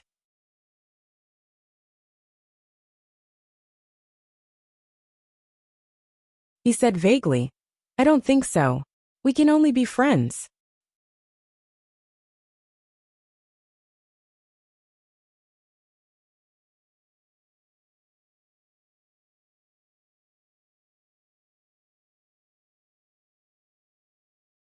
Chapter 251. Nalan Wuxia said, Don't lie to me. Hu Xiaoxian must like you. It's a woman's intuition. Qin Haodong was speechless. He had to admit that a woman's intuition was really terrible. Before they knew it, they had been walking for more than an hour. It was getting late, and there were fewer and fewer people by the river. Nalan Wuxia stared at Qin Haodong with hatred. This man was really a blockhead. They had been walking for so long, and she had hinted many times. But he didn't respond at all. Finally, she reached out and hugged Qin Haodong's arm, sticking her body tightly to him. Although it seemed very bold, she was actually very nervous. After all, it was the first time she had done this kind of thing. Her body could not help but tremble slightly. Qin Haodong was not stupid. He had already seen through Nalan Wuxia's mind. The reason why she dressed so sexily today must be for him. But he had been deliberately avoiding it. When he was in the cultivation world, he had won the hearts of many female cultivators with his handsome appearance and excellent cultivation. He even had a huge harem. But after all, there were no rules in the cultivation world. As long as a man was strong enough, he could have countless women. But now it was different. This was the earth. Normally, a man could only love one woman.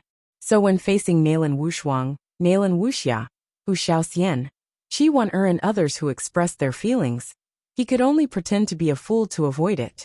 They walked like this for a long time. Nalan Wuxia said, Haodong, don't you have anything to say to me? Oh, didn't I say it all the time? I even told you about wetting the bed when I was a child. Nalan Wuxia said with annoyance. You know I'm not talking about that. Oh, then I understand. Just when Nalan Wuxia thought that the blockhead had finally understood, Qin Haodong took out a pill from his pocket and said with a smile, The energy-boosting pill can greatly improve the cultivation of warriors. You mean this, right? Your cousin must have told you. Nalan Wuxia grabbed the pill angrily and stuffed it into her small bag. Then she said angrily, Not this. Not the energy-boosting pill? Qin Haodong put his hand into his pocket again. This time, he took out a handful of elixirs and stuffed them into Nalan Wuxia's bag. Big strengthening elixir, foundation-laying elixir, and energy-boosting elixir. These are all for you. They are enough for you to cultivate to the supreme power realm. Nalan Wuxia was about to go crazy. It was the first time she had fallen in love with a man. She couldn't take the initiative to confess, could she? Come on, let's keep going. Nalan Wuxia secretly made up her mind. As long as this guy did not take the initiative to speak today, she would drag him to the riverside for the night. Qin Haodong said with a bitter face, Sister, we've walked here 3 times. It's already midnight. Do you see anyone nearby? That won't do. We have to go.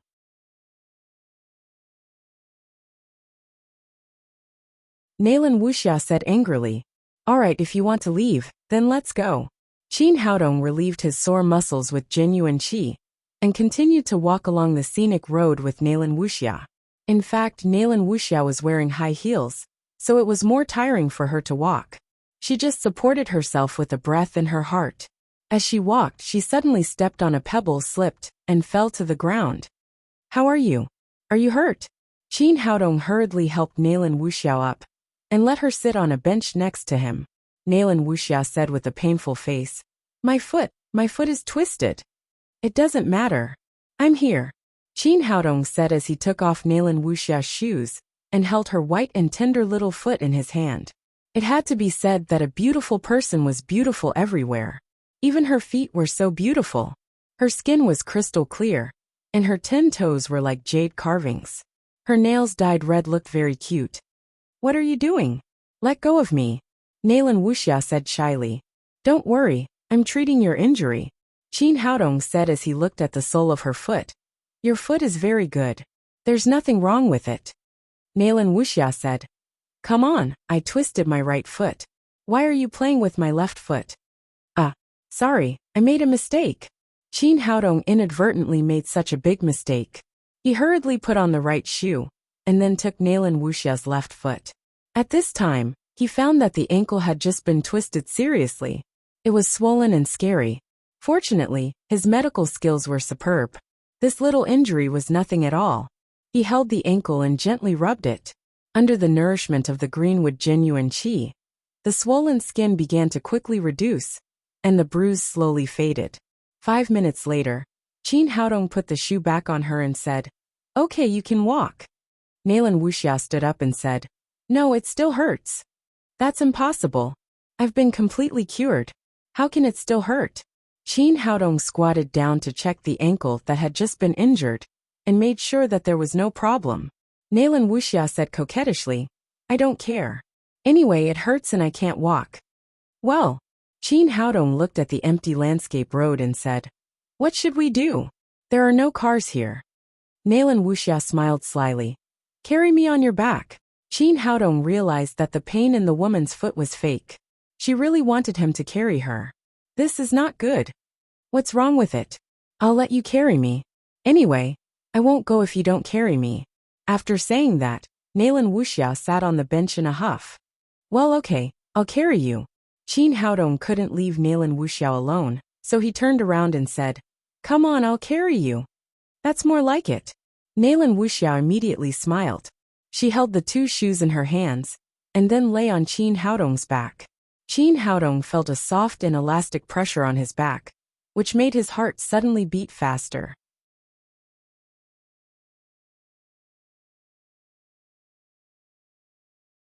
He naturally turned back to hold the elastic buttocks and stepped forward. Nalan Wuxia put her hands around Qin Haodong's neck.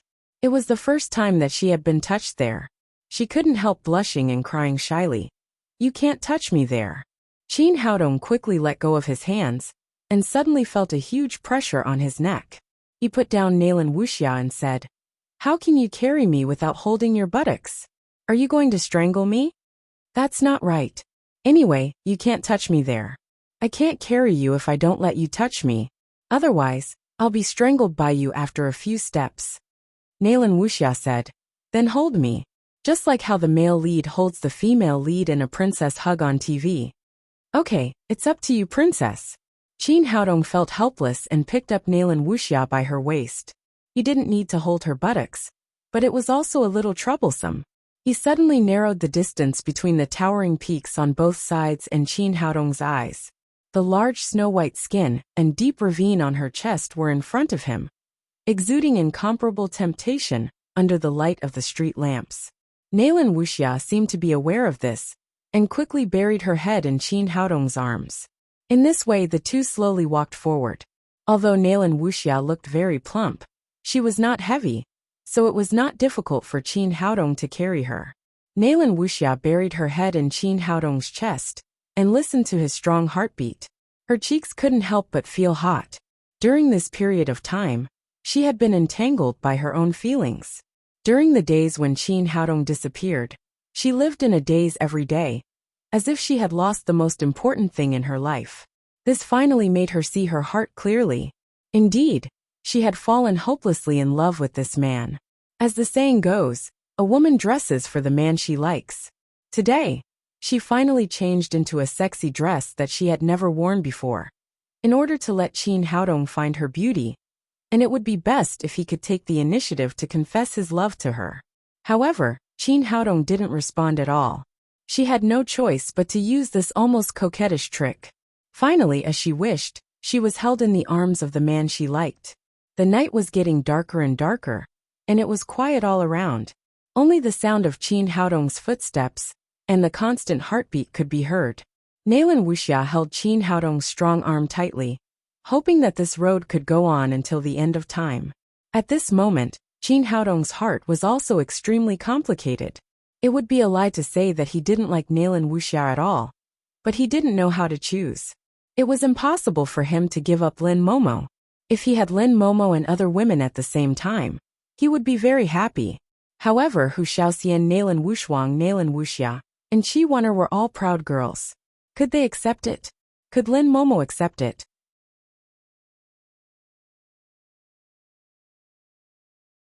Not far behind them, Scar was answering Luo Qingming's phone. Luo Zhongming said discontentedly, "What's going on? It's almost midnight. Haven't you succeeded yet?" "Young master, I've been following that guy. I wanted to wait for him to be alone, but he was always with a woman. I don't know what's wrong with them. They have been walking back and forth on the scenic road by the river, and our brother's legs have become thin. I thought they would separate, but they got closer and closer. Now they are hugging each other." Luo Zhongming's heart skipped a beat and he said, "How about that woman? Is she beautiful?" "Yes, she's very beautiful. I've never seen such a beautiful woman in my life." Luo Qingming cried, "Then don't talk nonsense. Take them both back. I'm not only going to take his formula, but also his woman." "Okay, young master, I'll do it right away." After hanging up the phone, Scar waved his hand to several of his men around him and began to slowly approach Qin Haodong. Qin Haodong had a powerful spirit, and his sixth senses were much more sensitive than ordinary people's. Although Scar's voice was very low, he still heard it clearly. Seeing these people approaching him, the corner of his mouth curled into a sneer. "Since you want to kidnap me, then I'll let you kidnap me. When the time comes, when your master sees that you've kidnapped a captain of the criminal police team, how wonderful will his expression be?" After thinking about it, he pretended not to notice anything and continued to walk forward with Naylan Wuxia in his arms. Naylan Wuxia was immersed in happiness at this time, and she really didn't notice these people approaching. Behind Qin Haodong, Scar smiled proudly. The task of kidnapping a college student was too simple for him. He suddenly propped up the sack in his hand and put it over Qin Haodong's head. Because the sack was big enough, both of them were put together at once. Then he skillfully tied the sack with a rope. A gangster next to him came over and was about to hit Qin Haodong with a wooden stick. Scar raised his hand to stop him and said, "Forget it. He's just a toy boy. It doesn't matter if he's knocked out or not. Besides, young master, he's still useful. If he becomes stupid, you won't be able to get the formula out of him." He then said to the two people in the sack, "If you know what's good for you, behave yourselves. Otherwise, you'll be the ones to suffer." Qin Haodong pretended to be nervous and said, "Please don't kill us. We will cooperate. Anything will do."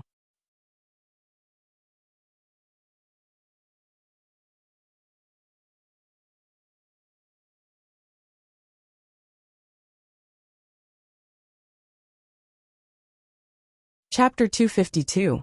Cut the crap. Let's talk about it when we get there. At this time, an off-road vehicle drove in. Scar waved his hand, and two gangsters carried the sack into the car and put it on the back seat of the off-road vehicle. Qin Haodong was embarrassed in the sack.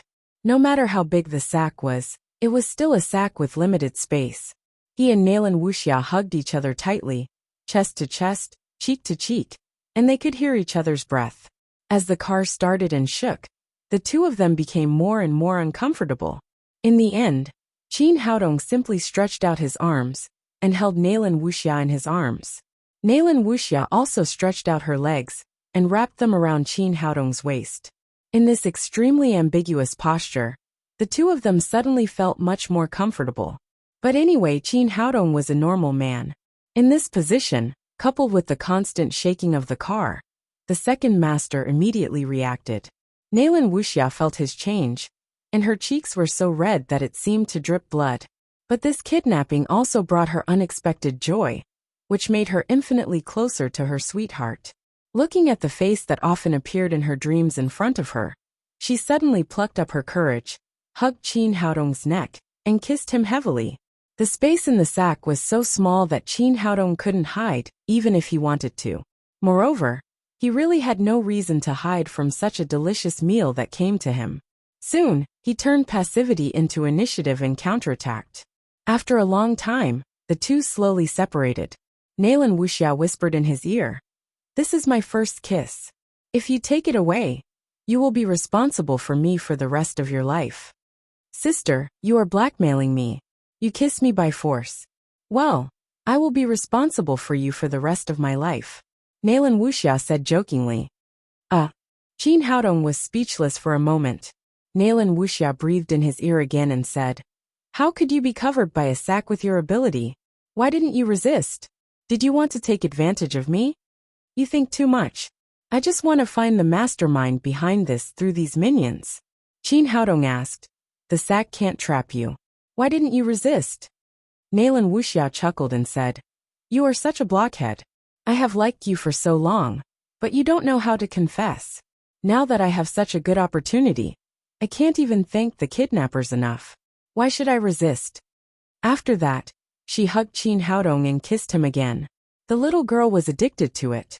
Since it was the first time, Qin Haodong naturally didn't care about the second time. The two of them kissed in the dark sack until it was dark. Shujuan demigods and semi-devils said that the happiest place in life was a dark ice house. At this moment, Nalan Wuxia's idea was similar to his. The happiest place in life was a dark sack. At this moment, the happiness in the sack was her everything.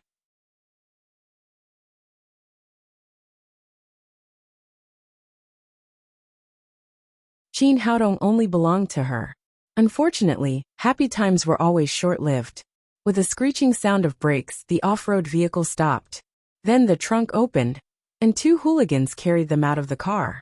Nalan Wuxia kissed Qin Haodong's lips again and said reluctantly, "Remember, don't forget me in the future, or I'll put you in a sack." Qin Haodong was speechless for a moment. He had just kissed her so passionately that he couldn't refuse her now. Luo Qingming had been waiting at the door of the building impatiently. When he saw Scar coming back, he immediately went forward and asked, "How was it? Did you bring her back?" Scar said, "I brought her back, young master. Not only the gigolo boy, but also his girlfriend. I tell you, that woman is so beautiful. I've never seen such a beautiful woman in my life." He was indeed fascinated by Nalan Wuxia's delicate face. If Luo Qingming hadn't been thinking about her, he would have taken her to his bed immediately. "That's great. All the brothers who work tonight will be rewarded." Luo Qingming was very happy. His biggest characteristic was that he was greedy, lustful, and brainless. Now he had begun to fantasize about getting the formula from Qin Haodong, and then taking the beautiful woman for himself. He didn't use his brain to think about why things were going so smoothly. "Thank you, young master," Scar said excitedly. "Where are you going to take these two people?" "Come with me, and take them to my father's room immediately. Let him see how well we did." Luo Qingming wanted to show off his ability, so he went straight to Luo Jin's study. As the head of Luo's group, Luo Jin was still a very smart person. Every day before going to bed, he would read business magazines for a while, and keep abreast of the latest developments in the world's pharmaceutical industry. He had almost finished reading today.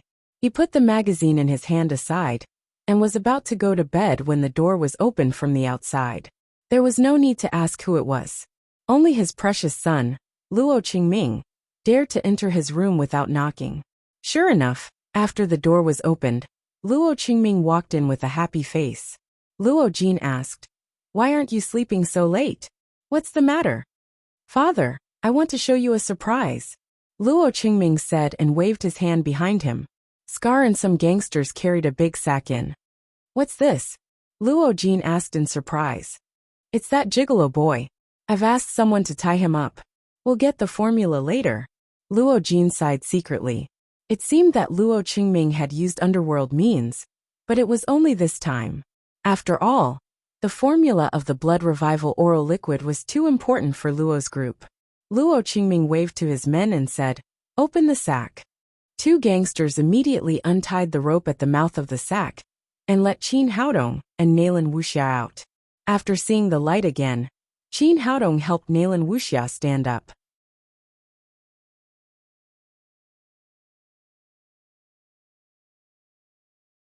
Then, with his back to the people behind him, he reached out to tidy her messy hair. Boy, you're really a lover. You're still showing off your love at this time. Although Luo Qingming couldn't see Nalan Wuxia's face, he saw her two long legs. His eyes became eager, and he said to Luo Jing, "Father, you keep the gigolo boy and ask for the formula. I want the woman. These two long legs are enough for me to play with for 3 months." Soon, Qin Haodong slowly turned around and said with a playful face, "Are you sure you want to take my woman?" Hearing Qin Haodong say that she was his woman, Nalan Wuxia's face flushed, which made her look even more beautiful. Luo Qingming drooled and said, "Yes, of course. Do you have any objections?"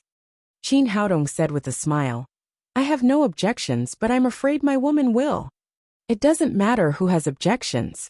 I'm going to have sex with this woman today." After Luo Qingming said arrogantly, he felt that the woman in front of him looked familiar. He turned to Luo Jin and said, "Father, why do I feel that she looks like someone? Is she a big star?" Then he found that Luo Jin's face was as pale as paper. He looked at Nalan Wuxia in horror. "Father, what's wrong with you?" Luo Qingming's heart tightened. Did his father fall in love with this woman? Luo Jin ignored him at all. He came to Nalan Wuxia nervously and said, "Captain Nalan, I'm sorry. I'm really sorry. There must be a misunderstanding today." He tried to explain, but he couldn't find a suitable reason. He never dreamed that Luo Qingming, the fool, would tie Nalan Wuxiao up. Although this woman was beautiful, her identity was even more frightening. Luo's group couldn't afford to offend either of them, whether it was the captain of the crime squad or the young lady of the Nalan family. Nalan Wuxia's face darkened. In an instant, she changed from a little woman in love to a female tyrannosaurus. She shouted coldly, "Luo Jin, what do you mean? You tied me up here. Do you have a problem with our Nalan family? Or do you want to take revenge on the captain of the crime squad?" Luo Jin's legs trembled, and he almost fell to the ground. The two hats were so big that he couldn't catch either of them. Although Luo's group had some strength, it was still no match for the giant Nalan family. If the old man Nalan Jia knew that he had kidnapped his granddaughter, Luo's group wouldn't be able to stay in Jiangnan anymore. Not to mention the captain of the crime squad. People didn't fight with officials. No matter how powerful they were, they didn't dare to openly challenge the police station. "Bastard, this is all your fault." Luo Jin couldn't explain. He slapped Luo Qingming in the face, and then kicked Scar Wang to the ground. Luo Qingming finally sobered up a little after being slapped. He recognized who the beautiful woman in front of him was.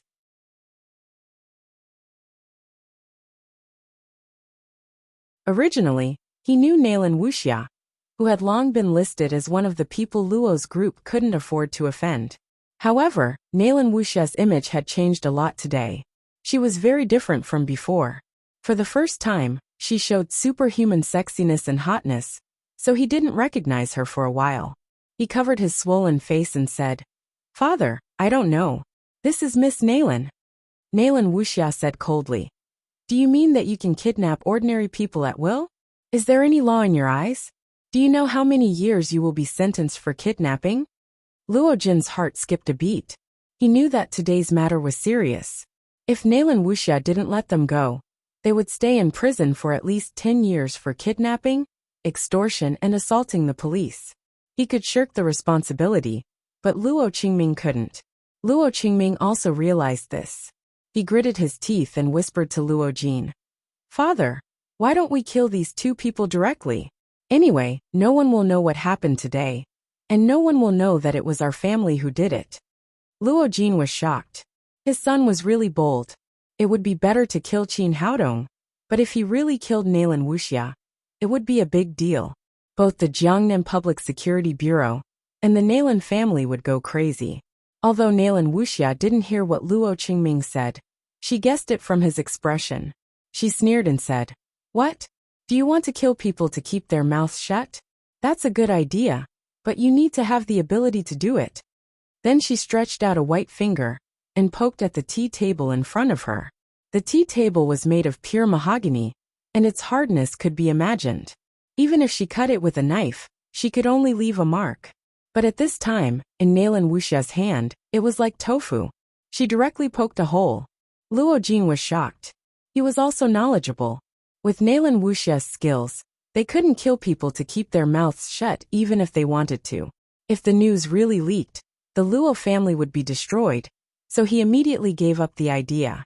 Luo Qingming was also shocked. Just now he wanted to get lost with Nalan Wuxia. Where was the bedsheet?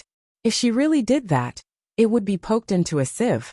Nalan Wuxia's skills had improved a few levels after she got Qin Haodong's big spirit culturing elixir last time.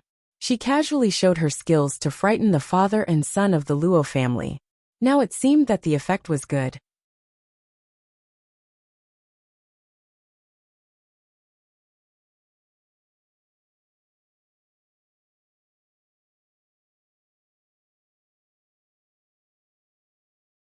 Chapter 253. She sneered and said, "What do you think? Do you want to try?" Luo Jin quickly said, "No, no. Captain Nalan, you misunderstood. We really didn't mean that." After taking a deep breath, he continued, "Captain Nalan, you see, we're old acquaintances. Some time ago, I went to visit old Master Nalan. Can we discuss today's matter? Please be magnanimous and let Qingming go this time. Captain Nalan, don't worry. I will teach this guy a lesson and never let him make the same mistake again." Nalan Wuxia's face softened a little. She said, "Mr. Luo, since you've said so, I'm not a heartless person. I can let go of your son's attack on the police. But the kidnapping has to be approved by the parties involved. If they pursue it, I'll have to arrest them." Luo Jin was also an old fox. How could he not see the intention of Nalan Wuxia's words? That was to say, the decision today was in Qin Haodong's hands.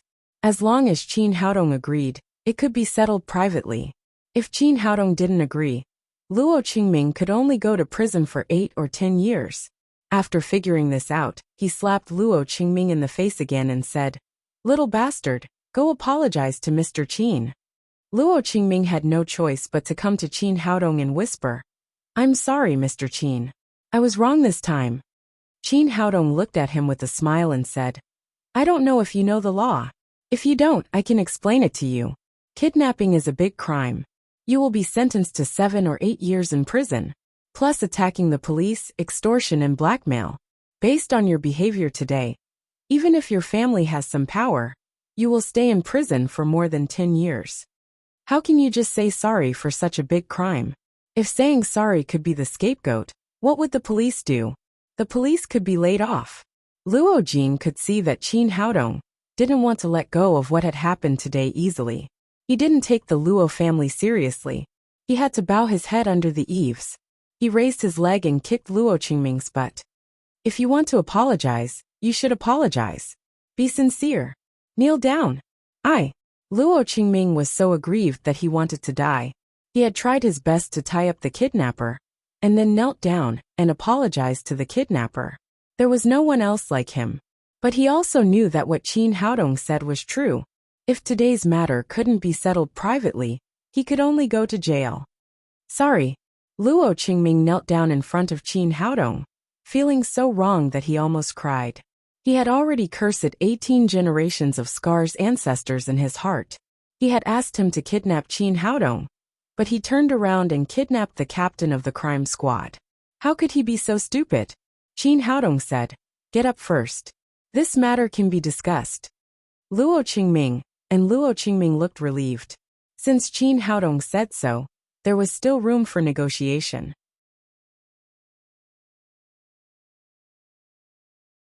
No matter how much they had to pay, It was much better than letting Luo Qingming go to prison. Qin Haodong went straight to the sofa and sat down. Then he stretched out his legs and said, "I've been in the sack for too long, so my legs are a little numb." Scar had already seen the situation clearly. He knew that he had caused a big trouble today. The only way to make up for it was to win Qin Haodong's forgiveness. He hurried over and said, "Dr. Qin, I'm really sorry. Let me massage your legs." After that, Scar, who had once been all-powerful in the underworld, squatted down and massaged Qin Haodong's legs. Qin Haodong seemed very satisfied. He nodded and said, "My mouth is a little dry. Is there any tea?" "Yes, tea. I'll pour it for you." Luo Qingming knelt down. Although he didn't care about his reputation, he rushed over and poured a cup of tea for Qin Haodong. Qin Haodong picked up the teacup and took a sip. Then he said, "This is Da Hong Pao. It tastes good."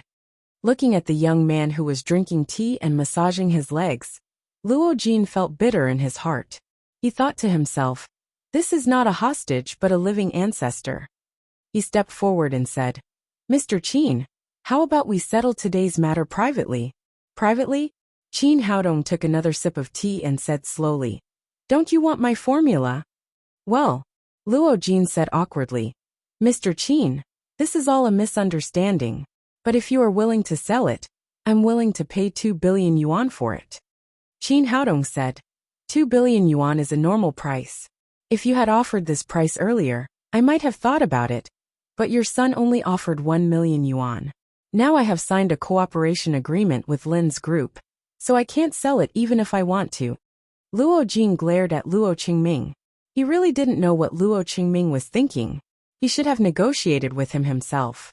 Now he didn't buy the formula, and he was covered in *T. Let bygones be bygones. Don't worry about it, Mr. Luo. Qin Haodong said, "We can settle today's matter privately, but you have to promise me one thing." Luo Jin said quickly, "Mr. Qin, please tell me what you want. As long as I can do it, I will satisfy you."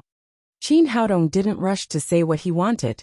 He asked again, "Mr. Luo, how long have you been in the pharmaceutical industry?" "Almost 20 years. Luo Jin didn't know Qin Haodong's intention, so he could only answer truthfully. "How are your contacts in the pharmaceutical industry?" "Not bad." Luo Jin answered carefully. At this time, he heard Luo Qingming say, "Our Luo family has a wide network in the pharmaceutical industry.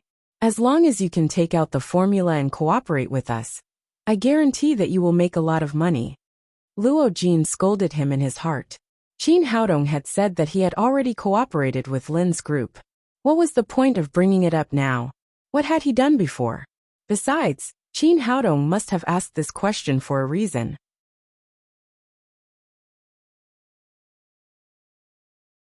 Since the Luo family has such great power in the pharmaceutical industry, my request will be easy. Qin Haodong said to Luo Jin with a smile. "Mr. Luo, you know that it's difficult to get approval for medicine now. Lin's group was originally in the jewelry industry and didn't have many contacts in the pharmaceutical industry. As long as Mr. Luo can help me get the approval for the oral solution within 5 days, today's matter will be written off, and I won't pursue it anymore." That's impossible," Luo Jin said awkwardly. "Mr. Qin, you know that the approval of a medicine has to go through 3 departments: the city, the province, and the state. 5 days is too short. How about you give me 3 months, and I'll help you get the approval?" Qin Haodong smiled and said, 3 months is too long. Mr. Luo just said that with the connections of Luo's group, you can definitely get it done within 5 days. Luo Jin glared at Luo Qingming and said, "Mr. Qin, this is really too difficult. We can't do it in 5 days. How about 1 month? That's the fastest we can do." Qin Haodong said lightly, "Just 5 days. If you can do it in 5 days, your son will be sentenced to 10 years. If you can't, I'll find someone else to do it. Your son can only stay in prison for a while." Well, Luo Jin's face turned purple. He had been in the pharmaceutical industry for so many years that he knew every step very well. Even if he could get the approval within 5 days, he would have to pay a great price. But now the situation was right in front of him. If he didn't agree, His son would go to prison. He would probably be disabled after 10 years. How could he take over Luo's group then? If someone else handled this case, Luo's group would be able to do something with its financial resources. But now it was Nalan Wuxia. With the strength of the Nalan family, there was no loophole for him to take advantage of. Seeing that Luo Jin didn't speak for a long time, Qin Haodong smiled and said, "Mr. Luo, forget it." He turned back to Nalan Wuxia and said, "Since there's no other way, let's call someone to arrest him." "Okay, I'll call someone right now." Nalan Wuxia took out her cell phone and was about to call the officer on duty of the crime squad. Luo Qingming couldn't hold it anymore. He grabbed Luo Jin's arm and cried, "Dad, you must save me. I don't want to go to prison." Luo Jin also realized that this was the best solution. He said to Nalan Wuxia, "Captain Nalan, I agree." Qin Haodong smiled and said, "Mr. Luo, if it's too difficult, don't force yourself." "I won't force myself." Luo Jin gritted his teeth and said, "I'll get the approval of the blood revival oral liquid within 5 days." Qin Haodong said, "In this case, let's sign an agreement first. If you can't do it in 5 days, we'll have to do business." This was Luo Jin's study, so there was no shortage of paper and pen. Qin Haodong took the pen and paper and wrote an agreement.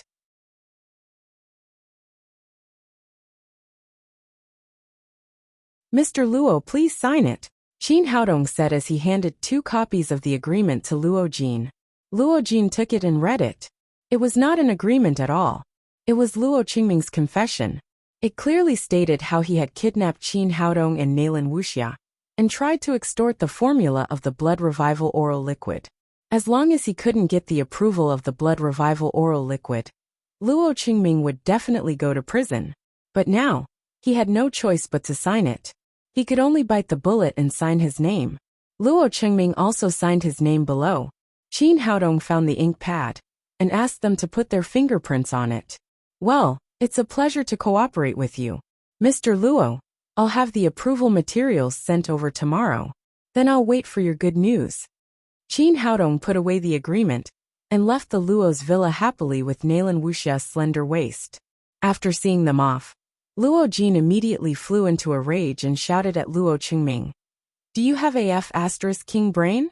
How dare you kidnap Nalan Wuxia? Do you want to destroy the Luo family?"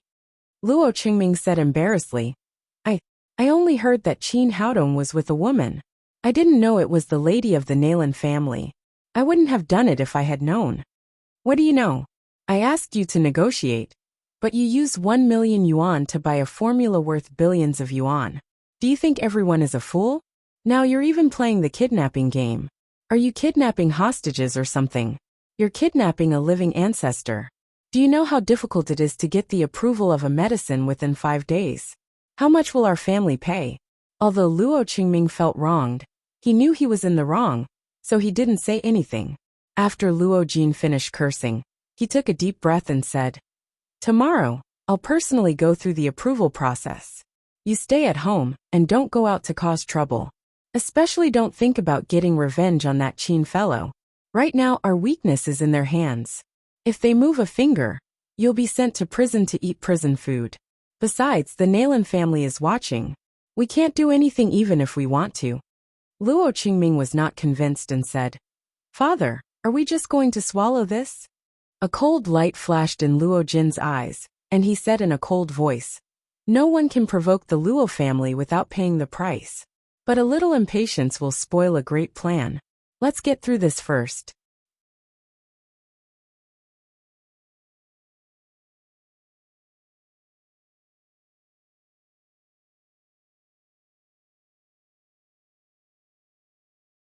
Chapter 254. Qin Haodong was in a good mood as he walked out of the Lin's villa. He had been worried about the approval of the drug at noon, but Luo Qingming had sent him a big gift in the evening. With the power of Luo's group in the pharmaceutical industry, they would be able to get the approval of the blood revival oral liquid within 5 days. Lin Momo only needed to focus on building the factory. He also knew that the reason why Luo Jin had agreed to his request that day was that Nalan Wuxia was present. He said, "Thank you for today." Nalan Wuxia said, "Did you plan this long ago? Did you use me to set up a trap for that idiot Luo Qingming?" Qin Haodong said. I don't have that ability. You and Luo Qingming both took the initiative to find me. It was just a coincidence. Anyway, I want to thank you today. Otherwise, it would have been really difficult to get the approval of the blood revival oral liquid. How are you going to thank me? Nalan Wuxia looked at Qin Haodong and asked. Tell me, how do you want me to thank you? As long as you don't sacrifice my beauty. Bah, you're the one who took advantage of me. Nalan Wuxia said. My request is very simple. Just walk back with me. Walk again? We walked all night. Qin Haodong said with a bitter face. He didn't understand why this woman liked to walk so much. Why? You don't want to? Nalan Wuxia said with a serious face. Of course she didn't like to walk, but she especially liked the feeling of being with Qin Haodong. Yes, I'll do anything you want me to do. Qin Haodong took Nalan Wuxia's little hand, and they walked slowly forward under the dim light of the street lamps. Fortunately, Nalan Wuxia's home was not too far from the Luo's villa. The trip ended after an hour. This was a single apartment that Nalan Wuxia rented. Seeing that Qin Haodong continued to follow her into the room, she said, I'm home. You can go back. Qin Haodong said jokingly, You've been walking for so long. Don't you want to invite me to your bed to have a rest? Nalan Wuxia had taken the initiative that night, but now she was embarrassed after being teased by Qin Haodong. That should be the feeling of love. Let's go. I still have things to do. I'll leave once I'm done. Qin Haodong said it seriously, but it had another meaning in Nalan Wuxia's ears. Countless thoughts popped up in her mind in an instant. If he had something to do, what else could he do? Could it be that he wanted to do that kind of thing with her? If he really brought it up, should she agree? Would he be angry if I refused? If she agreed, would she feel that she was being too casual? In a daze, she took out the key and opened the door. Qin Haodong entered the house, took off his shoes, and grabbed Nalan Wuxia's shoulders with both hands. He looked straight at Nalan Wuxia's flawless face, and then he lowered his head and moved closer to her. Nalan Wuxia was very nervous. She was sure that Qin Haodong wanted to get lost with her.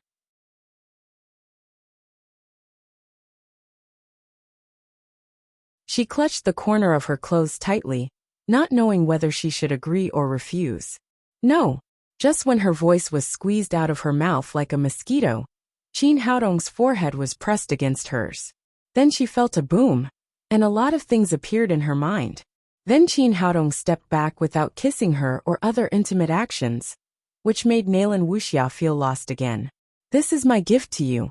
It's called Xiantian Sutra, and it's 100 times better than your cultivation method. Originally, this set of cultivation method was selected by Qin Haodong for the little fellow. After her Suzaku sacred body was awakened, this set of cultivation method within attribute was no longer suitable for her. Now he passed it to Nalan Wuxia by divine thoughts. Oh, thank you. Nalan Wuxia finally understood what Qin Haodong was going to do. It turned out that he was going to teach her cultivation method, not to get lost with her. Hurry up and practice. Hurry up and cultivate. I'll help you build a good foundation.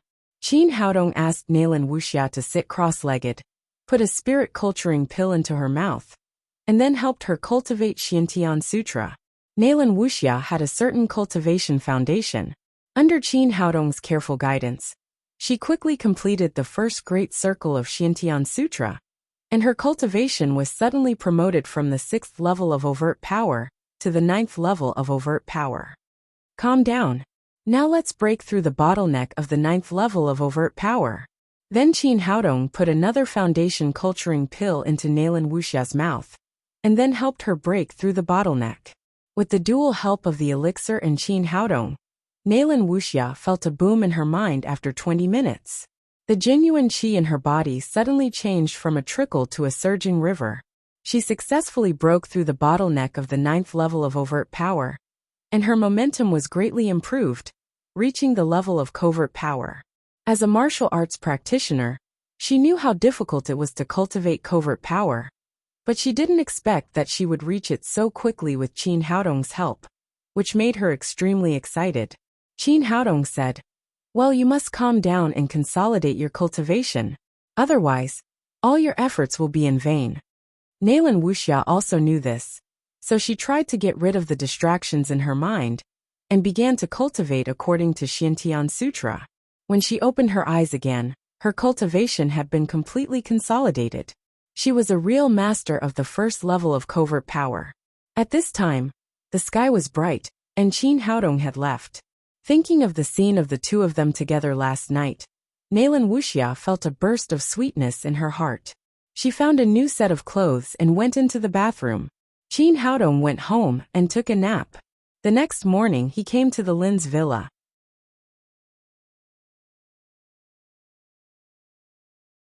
Because it was still early, the little fellow was sleeping soundly.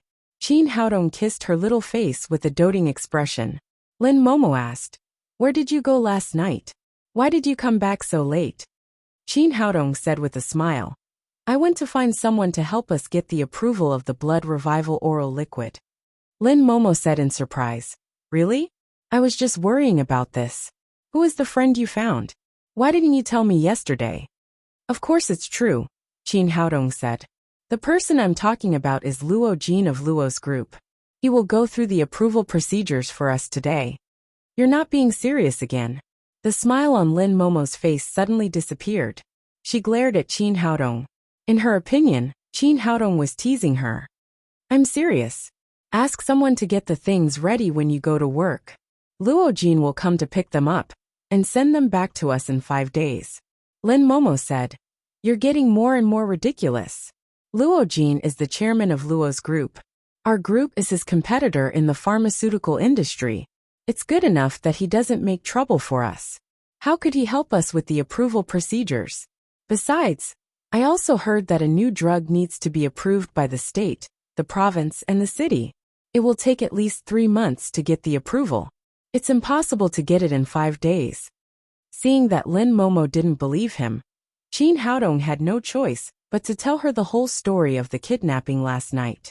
However, he automatically ignored the part where he and Nalan Wuxia were in the same pocket. Now that we have something on the father and son of the Luo family, they will try their best to go through the procedures for us. Besides, they have been in the pharmaceutical industry for many years and have deep connections. I'm sure they will get the result in 5 days. Then he took out the agreement and gave it to Lin Momo. "Look, they signed it." Lin Momo didn't believe it until she read the agreement. She hugged Qin Haodong excitedly and kissed him hard on the cheek. "Haodong, you're so great. You can solve such a difficult problem. Are there any girls asking you out tonight? Go ahead. I won't stop you." Qin Haodong was speechless. Why did she sound like he was going to sell his body? "Mommy, why did you kiss Papa secretly?" The little fellow had woken up and looked at them with her big cute eyes. Qin Haodong smiled and said, "Mommy can't help kissing Papa because he is so handsome. Just like Papa can't help kissing Tang Tang."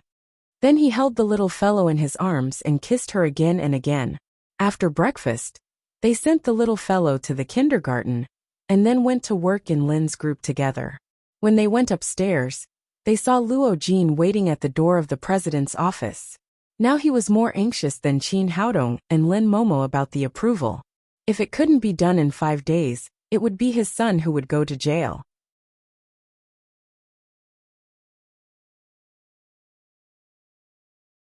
After getting the corresponding procedures, Luo Jin left in a hurry. Lin Momo and Lu Yage began to prepare for the site selection for the factory. Finally, only Qin Haodong came to the infirmary leisurely. During the day, he saw a few patients and flirted with Zhang Jijia.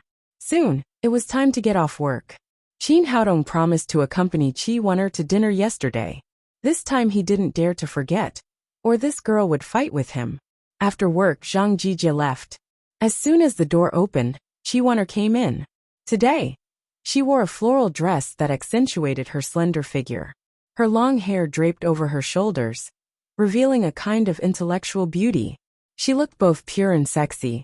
Looking at the beautiful Qi Wen'er, Qin Haodong secretly sighed in his heart. God was really kind to him.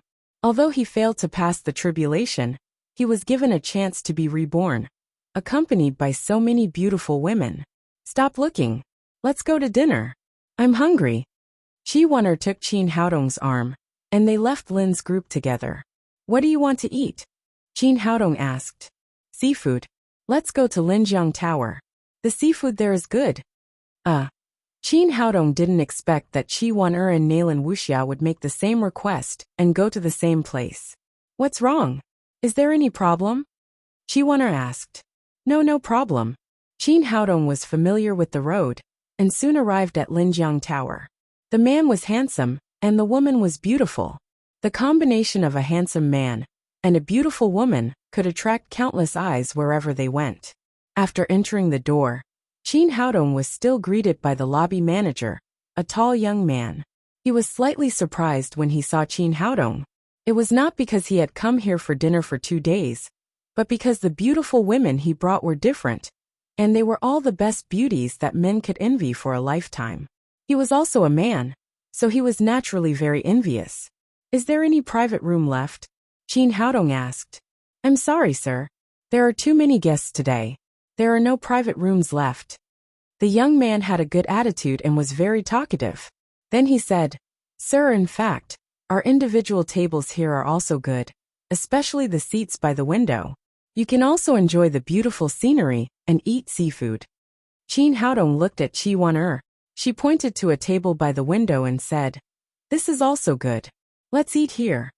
Then she walked to the table by the window. Qin Haodong was about to follow her, but the lobby manager grabbed his arm and whispered, Brother, I will give you a 50% discount today. Can you tell me how you find such a good girlfriend and change one every day? Is there any secret?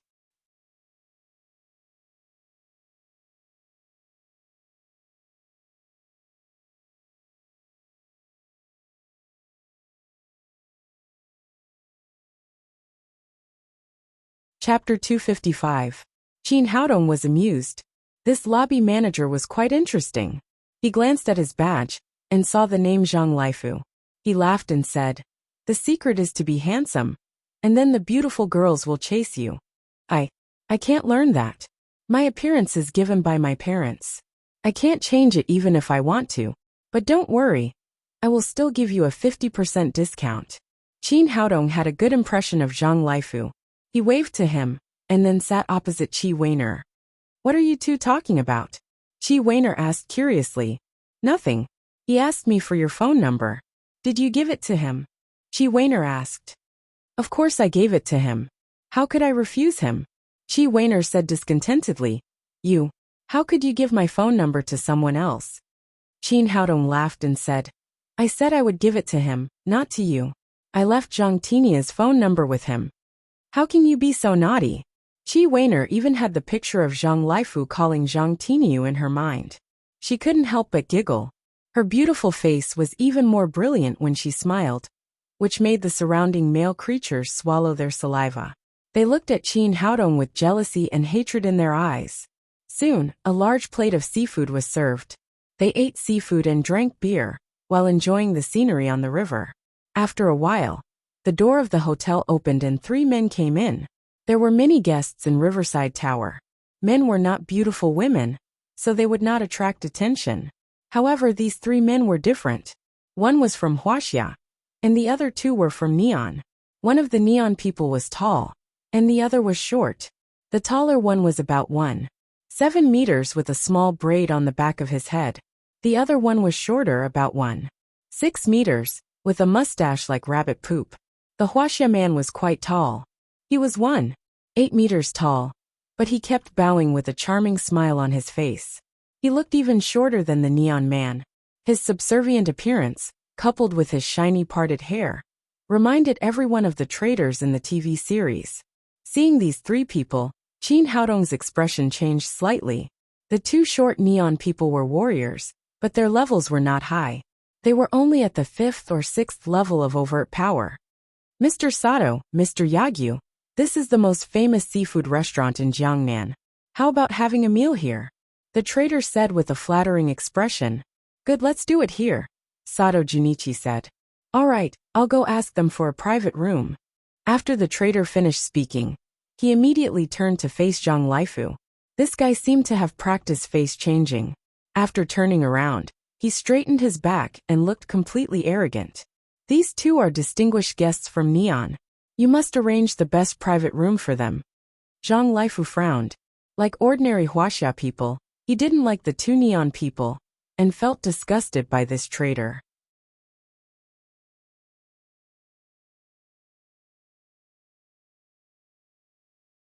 However, due to his professionalism, he still smiled and said, "I'm sorry, sir.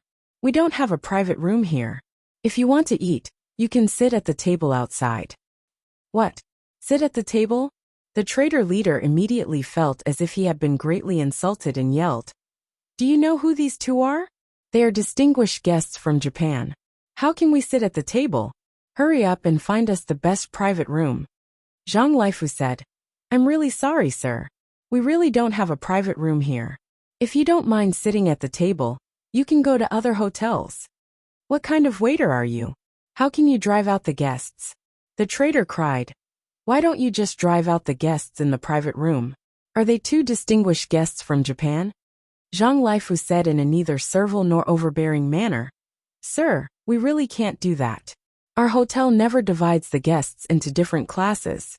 It's the same no matter who comes to eat. If you have to use a private room, you can sit in the rest area next to us and wait for a while." "Boy, do you know who you are talking to? How dare you make us wait? You don't want to work anymore, do you?" The traitor was not going to let it go. At this time, the Japanese man with the braid said, "What the hell is going on?" His name was Yagyu Pakiro, and he only knew the simplest Huaxia language, so he didn't understand the conversation between the traitor and Zhang Lifu. The traitor hurried to explain the situation in neon language. The general meaning was that there were no private rooms left. Yagyu Pakiro frowned and said, "Forget it. Arguing with these lowly Chinas will damage our reputation. Just find a table and sit at any one." Zhang Lifu seemed to understand Yagyu Pakiro's words. There was a trace of anger on his face, but he finally restrained himself. The traitor turned around and said, "You're lucky today. The two distinguished Japanese guests won't argue with you. Just arrange a table for us over there." Zhang Lifu didn't say anything. He directly took them to an empty table not far from Qin Haodong and asked them to sit down. After the three of them sat down, the traitor immediately began to wipe the chairs, the table, the dishes, the wine, and the tea. He was so busy that he was really a good servant. His traitor's face immediately attracted the disdain of the diners around him. Qi Weiner looked at the three of them with disgust and said, "It's okay that the neon people are annoying. But this Huaxia man is annoying. He should have been a good man, but he went to be a dog for others." Qin Haodong shook his head and said helplessly, "He's my cousin." It turned out that the traitor was Li Donghai, who was kicked out of Lin's group by Qin Haodong. This guy didn't learn anything else in school, but in order to study neon action movies, he really worked hard on the neon language and could speak foreign language fluently.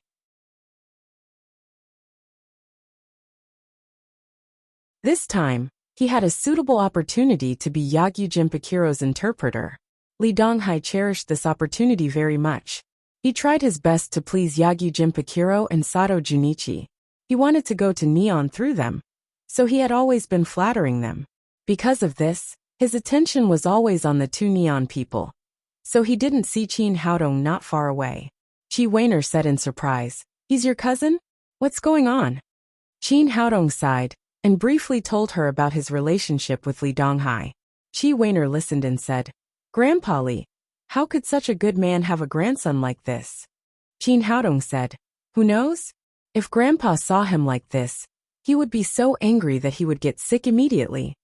Qi Weiner shook her head and said, "It's really a family misfortune." The two neon people were enjoying seafood and drinking with Li Donghai's help. They were very happy and soon became a little drunk.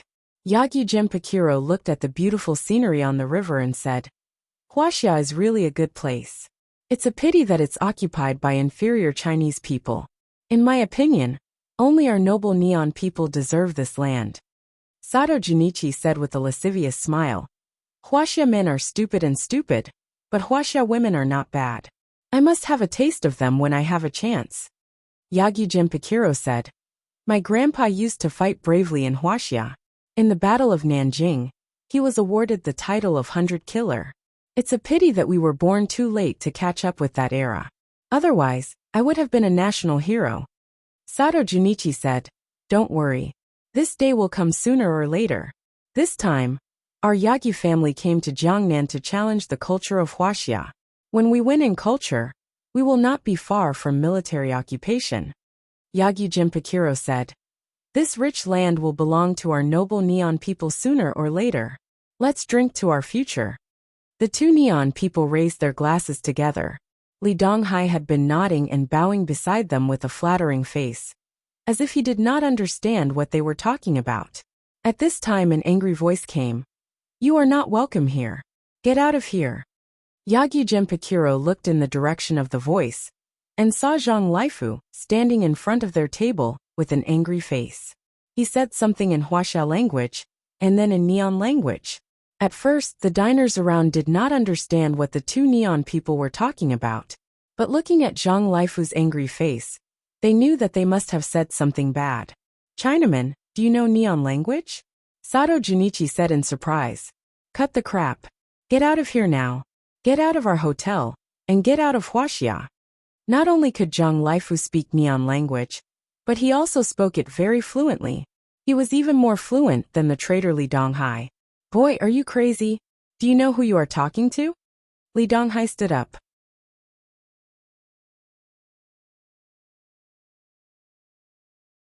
He wanted to show off in front of his master, but he was slapped to the ground by the angry Zhang Laifu. "Bastard, you traitor! Don't you have any shame?" Zhang Laifu shouted angrily. "I really don't know what's in your head. Is it full of shit? These two Neon people insulted Huaxia and called us Chinamen. They shouted that they wanted to take our land and women. How can you laugh? How can you be so thick-skinned? Has your conscience been eaten by a dog?" After listening to Zhang Laifu's words, the diners around finally understood what had happened. It turned out that the two Neon people had been insulting Huaxia people.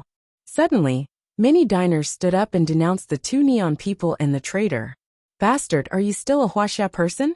How dare you be a traitor to the Neon people? Get out of here, you Neon people. Today's Huaxia is not the Huaxia of the past. It's not your place to be so arrogant. Get out of Huaxia. You are not welcome here." Suddenly the crowd was agitated.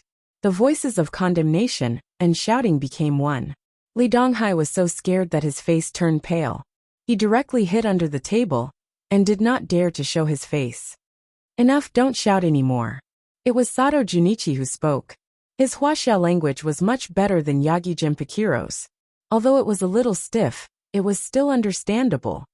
"Could it be that what we said was wrong? You Huaxia people are inferior people. You are the sick men of East Asia. If anyone is not convinced, you can stand up and challenge me." After saying that, the guy raised his hand and slapped the table in front of him. With a crash, the solid wood table was smashed into pieces. The soup and water on the table splashed on Li Donghai's face. Seeing that the Neon person was a martial artist, the voices around them became much quieter. Zhang Laifu shouted, "There is an old saying in Huaxia. It is better to be beaten to death than to be scared to death. Neon, let me see how strong you are." After saying that, he raised his fist and punched at Sato Junichi's face. However, Zhang Laifu was only physically strong. He had never practiced martial arts, not even ordinary sanda or taekwondo. This punch did not pose any threat to Sato Junichi at all. "Sick man of East Asia, how dare you attack our Neon samurai?" Sato Junichi sneered. He raised his hand and grabbed Zhang Laifu's wrist. With a crack, his wrist was broken into two pieces.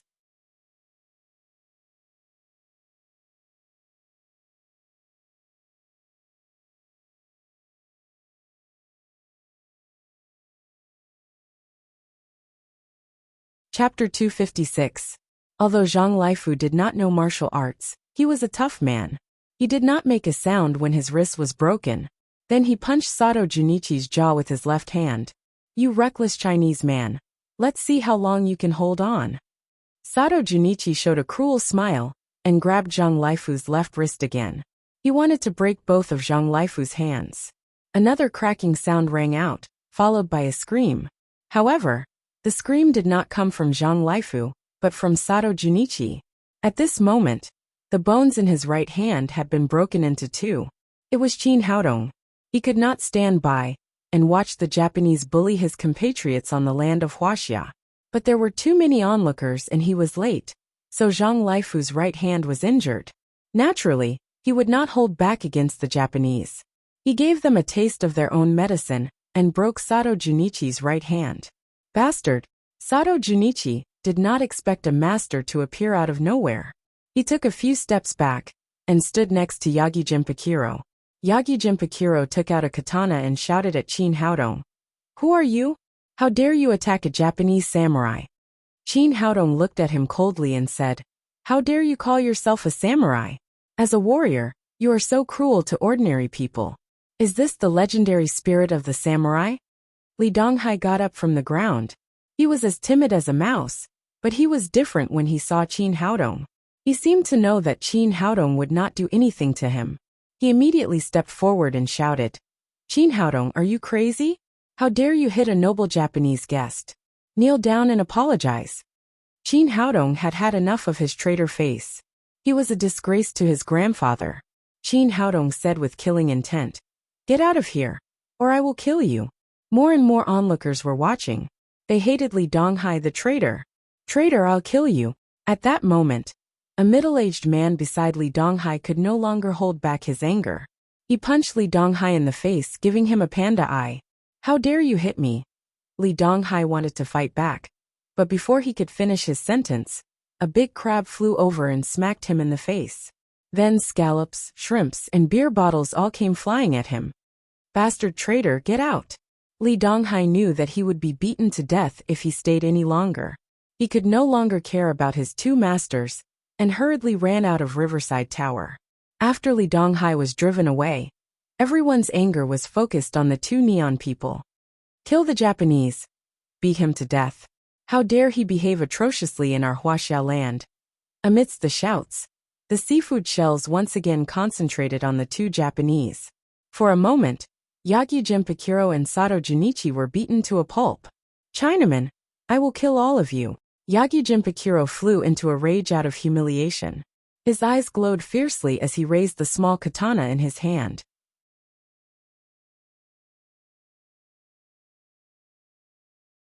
At this moment, a loud shout came from the door. "Stop!" Everyone turned around and saw a neon warrior and a neon woman in a kimono and wooden clogs in the lobby of Riverside Tower. The neon woman bowed to everyone first and apologized in fluent Huaxia language. "I'm sorry, everyone. I apologize." The neon woman's facial features were very delicate, and she had a unique beauty of neon women. Plus, she lowered her head and apologized, which eased the atmosphere a lot. After apologizing, the neon woman raised her head and walked quickly to Yagi Jinpakiro and Sato Junichi. She changed her gentle image and raised her hand to slap them. "You two, how dare you break the rules and sneak out? You'll be punished when you go back." Yagi Jinpakiro and Sato Junichi's cheeks were red and swollen, but they became more respectful. They lowered their heads and said, "Yes, Miss Chiba." The woman in the kimono turned around again and bowed to everyone present. She said in a sweet voice, "Hello everyone. I'm Chiba Mieko from the Yagyu family in Neon. Please allow me to apologize to you for what my two men did today. Don't worry, I'll punish them severely when I go back." While she was doing this, another neon man had been quietly following her. Although he did not speak, his face was full of arrogance. He was Yagyu Hirai, the young master of the Yagyu family in Neon.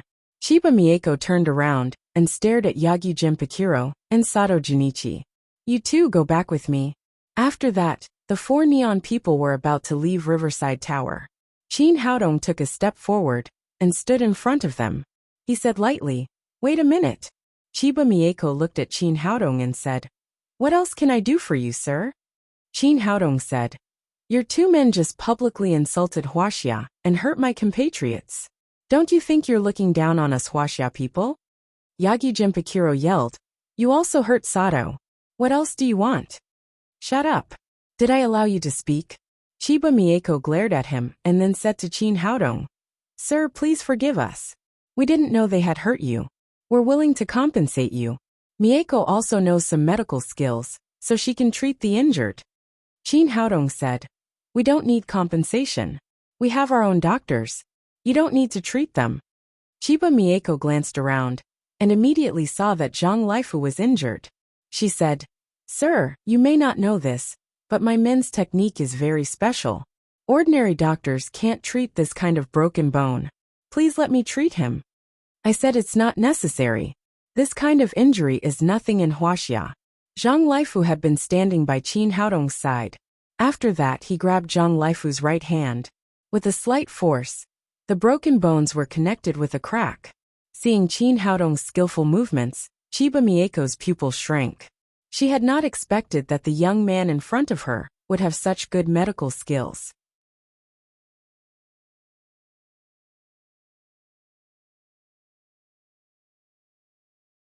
Zhang Laifu's forehead was sweating, and his face was pale. After Qin Haodong's treatment, the pain immediately disappeared, and his face returned to normal. "Brother, thank you so much," Zhang Laifu said gratefully. "It's a piece of cake," Qin Haodong said lightly. Chiba Mieko said, "Sir, I really admire your medical skills. Can you tell me what technique you used?" "No," Qin Haodong said coldly. "Huaxia has taught you so many things over the years. What did you get in return?" Yagyu Hirai cried, "Miss Mieko, this Huaxia man is too rude. Besides, with your medical skills, why do you need to ask a Huaxia man for advice? Let's go." Qin Haodong said, "You two can go, but those two can't." Yagyu Hirai said angrily, "Miss Mieko has apologized to you. What else do you want?" Qin Haodong said, "Some things can be forgiven with an apology, but some things can't be solved by an apology. They just insulted Huaxia and hurt my compatriots. They must pay the price." The onlookers also shouted, "Well said. They can't just leave like this after beating our people. If an apology is useful, why do we need the police? Who would believe a bullshit apology? They just insulted Huaxia. You guys have gone too far." Yagyu Hirai was about to lose his temper, but he was stopped by Chiba Mieko. She turned to Qin Haodong and said, "It's indeed their fault today. What do you want them to do?" Qin Haodong said coldly, "As warriors, they attacked ordinary people without permission. One of their hands will be crippled. As long as they cripple their own hands, they can leave here." Chiba Mieko's expression turned cold as she said, "That's impossible. I can't agree to your conditions. They are all warriors. Crippling their hands will ruin their lives. Now you know they are warriors. Why didn't you think of yourself as warriors when you attacked ordinary people?" Qin Haodong said domineeringly, "I'll count to 3. If you don't do it yourself, I'll do it." "Well said, young man. We support you. The Japanese bullied our Huaxia people. We have to teach them a lesson. Good wine for the guests, and hunting guns for the wolves. Good job, young man. You can't be polite to the Japanese." For a moment, the crowd was excited, and everyone was on Qin Haodong's side. Yagyu Hirai shouted fiercely, "Don't you dare. No one can offend the dignity of our Japanese warriors." Qin Haodong ignored him and started the countdown. 3, 2, 1. After saying the last word, he flashed and rushed to Sato Junichi and Yagyu Jinpakiro. His speed was so fast that before Yagyu Jinpakiro could react, his arms were twisted and broken. "Huaxia man, you're courting death." Yagyu Hirai shouted and slapped at Qin Haodong's back. He wanted to rescue Sato Junichi by besieging Wei, but Qin Haodong ignored him. He grabbed Sato Junichi's other hand and twisted it into 2 pieces. "Bastard!" Yagyu Hirai roared and attacked fiercely. This guy's attack was full of momentum.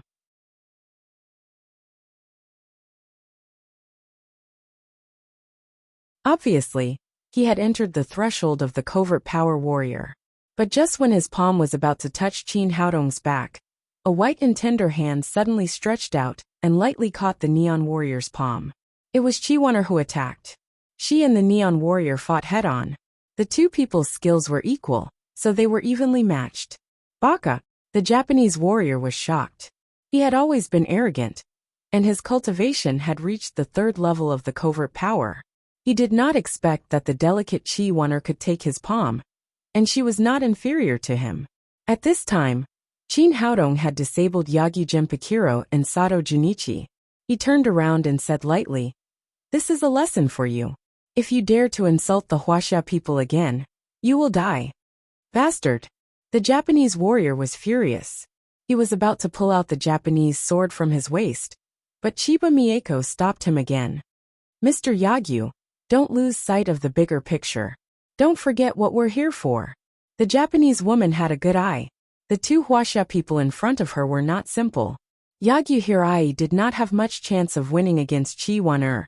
Besides, there was Qin Haodong, who she could not see through. If they fought at this time, they would only humiliate themselves. But Yagyu Hirai did not think so. He thought that Qin Haodong's cultivation was not high, if he needed a woman to protect him. He cried, "Miss Mieko, this hateful Huaxia man has hurt our neon warriors. We must teach him a lesson."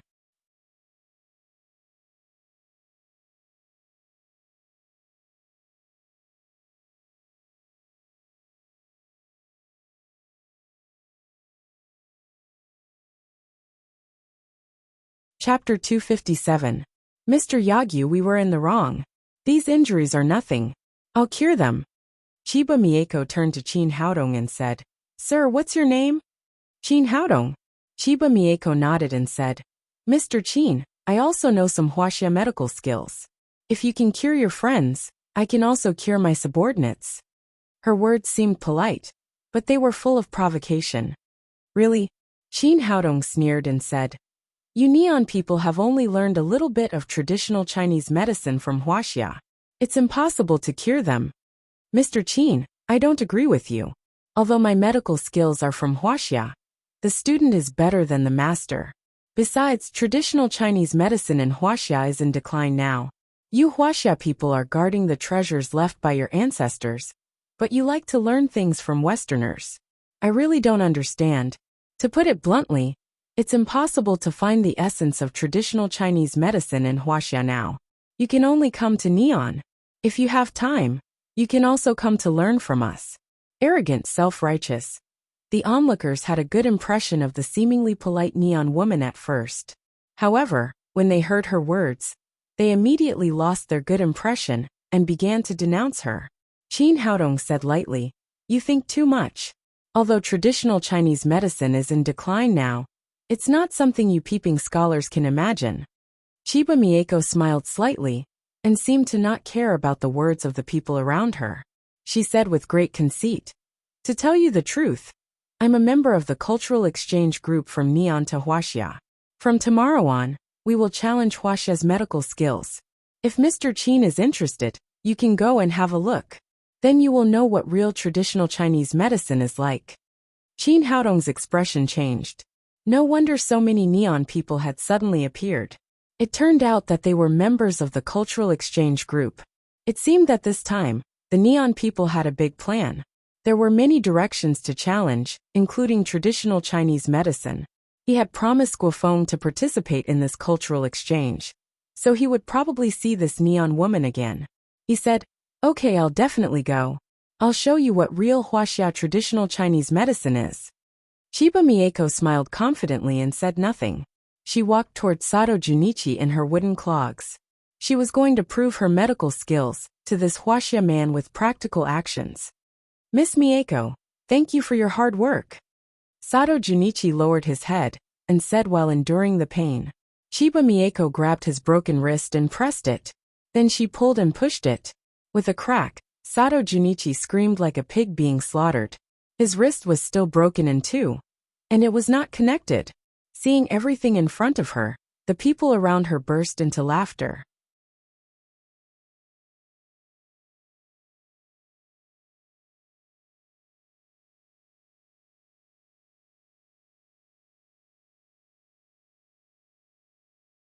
It was obvious that the Japanese woman wanted to learn Qin Haodong's bone-setting technique and connect the broken bones as quickly as possible. Obviously she failed. It turned out that her medical skills were no match for Qin Haodong's. Chiba Mieko frowned slightly. Her confidence and calmness had disappeared. It was obviously a very simple fracture. Why couldn't it be connected? She changed her method and connected Sato Junichi's bones again. The result was the same. Sato Junichi screamed like a pig being slaughtered again, but the broken bones were still not connected. After his wrist was twisted by Qin Haodong, he could barely bear the pain. However, Chiba Mieko couldn't bear the pain anymore. What the hell is going on? Chiba Mieko really couldn't figure out the reason. She changed her method more than a dozen times. Sato Junichi's voice was hoarse, but he still didn't get better. Qin Haodong sneered secretly. This was his unique method. Unless he did it himself, the two neon women could only be disabled for the rest of their lives. Chiba Mieko turned her head and looked at Yagyu Jinpakiro. Yagyu Jinpakiro was scared, but he had no choice but to stretch out his arms. As a result, he screamed even more miserably than Sato Junichi. Looking at Chiba Mieko's confused face, Qin Haodong smiled and said, "What do you think? Do you know what it means to be a frog at the bottom of a well? Based on what you've secretly learned, Huaxia traditional Chinese medicine is still far behind." Chiba Mieko looked embarrassed. She took a deep breath and said, "Qin-kun, I admit that I'm not as good as you in bone setting. Please set their broken bones." "Are you mistaken? I've already said that this is their punishment. How could I possibly set their bones?" Chiba Mieko frowned and said, "Qin-kun, haven't your friends been cured? I think this punishment is too heavy for them. It's not good for the friendly relationship between Huaxia and Neon." "It's not heavy at all." It was Zhang Lifu who spoke this time. He said indignantly, "Do you know what they just said? They showed off that their grandfather was the one who killed 100 people in the Nanjing massacre. They said that Huaxia is an inferior nation and doesn't deserve this land. They said that you will invade again sooner or later. It would be too merciful to break the arms of such an ambitious person. If it were up to me, I would say that they should be killed immediately. Bastards, kill the neon women. I knew these neon women were up to no good. Get out of Huaxia. You're not welcome here." After Zhang Lifu finished speaking, the crowd became angry again. Facing this situation, Chiba Mieko also looked helpless. She turned to Yagyu Jinpakiro and Sato Junichi and asked, "Did you say that?" The two immediately lowered their heads. Sato Junichi said in a low voice, "I thought none of them could understand." "Stupid. You deserve to be disabled."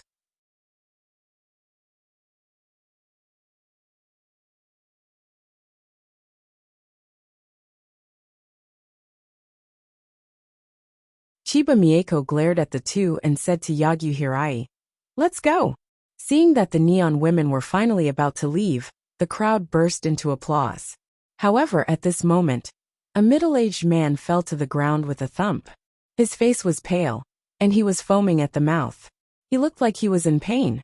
It was the middle-aged man, who had just punched Li Donghai. A middle-aged woman next to him shouted in panic, "Help! Help him! Is there a doctor?" Then she hurriedly took out her cell phone and began to call the ambulance. Qin Haodong stepped forward and asked, "What happened? Does he have a heart attack?" The woman put away the phone and said in a panic, "Yes, my husband has a serious heart attack. We had an appointment to go to the capital for heart bypass surgery the day after tomorrow. I didn't expect that he would get sick now. Maybe it's because he was too excited just now." Chiba Mieko, who had been about to leave, walked back. She glanced at the man on the ground and said to Qin Haodong, "He has a serious heart attack. He won't be able to hold on until the ambulance arrives. If you can cure my two men, I can help him slow down his condition. I'm sure there will be no problem before the ambulance arrives." Then she took out a bag of silver needles. It seemed that she was going to perform acupuncture on the man. Qin Haodong sneered, "I told you that what you have learned is just a little bit of traditional Chinese medicine.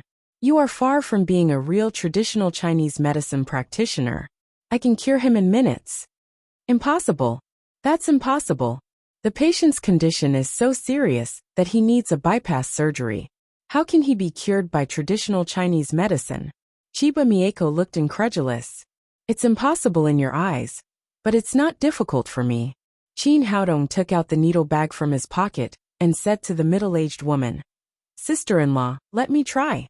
The middle-aged woman had just seen Qin Haodong's magical medical skills in setting Zhang Lifu's bones. She nodded and said, "Brother, please cure my husband. Don't worry. I promise he will be alive and kicking in a few minutes." Qin Haodong had a good impression of this middle-aged man with great integrity. First, he took out a physique-improving pill and fed it to the man. Then he began to treat the disease with acupuncture. First, he took out a silver needle and pierced it into the middle-aged man's Shinshu acupoint. Then he flicked the end of the needle with his finger. The end of the needle trembled quickly and delivered pure green wood genuine qi to the middle-aged man's heart. The rejuvenative needle was best at repairing damaged tissues and meridians. As the silver needles were inserted one by one, the man's body stopped twitching, and his pale face became ruddy. Amazing, it's amazing. It's the first time I've seen such amazing acupuncture. The onlookers marveled at Qin Haodong's medical skills.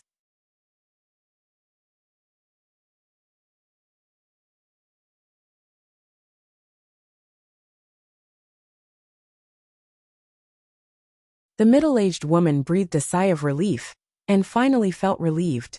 Chiba Mieko looked confused. She usually boasted that she was good at all kinds of acupuncture methods. But after watching for a long time, she still couldn't recognize what kind of acupuncture method Qin Haodong had used. 5 minutes later, Qin Haodong had repaired all the clogged blood vessels of the middle-aged man. He took back the silver needles and patted the man's chest again. Okay, get up. The middle-aged man opened his eyes immediately and jumped up from the ground, as if he had been poked on a switch. Honey, are you all right? The middle-aged woman took his hand and asked. The middle-aged man waved his fists and shouted excitedly, Honey, I feel so good. I can kill a cow now. Not only had he recovered from his heart disease, but he had also taken a physique-improving pill. Naturally, he felt better. The middle-aged woman said, Honey, you must thank Dr. Qin. He saved your life. The middle-aged man turned around and said gratefully to Qin Haodong, Thank you, little brother. You're welcome. Qin Haodong said, Brother, your heart disease has been completely cured. You don't have to go to the capital for heart bypass surgery. If you don't believe me, you can go to the hospital to do an ultrasound first. The middle-aged man said, I believe you. I believe you, brother. I can feel it myself. I'm in good health now. Seeing that Qin Haodong had really cured a heart disease in a few minutes, Chiba Mieko opened her mouth in surprise. This was beyond her knowledge of medicine. If she had been the one to treat the patient, she would never have been able to achieve such an effect. Qin-kun, can you tell me how you did it? What kind of acupuncture method did you use just now? What medicine did you give this gentleman? Qin Haodong said, The pill is called the physique-improving pill. It doesn't have much direct effect on curing heart disease, but it can strengthen a person's body. As for the acupuncture method I used just now, it is the rejuvenating acupuncture of traditional Chinese medicine. This acupuncture method can repair damaged tissues. In other words, you replaced heart bypass surgery with acupuncture?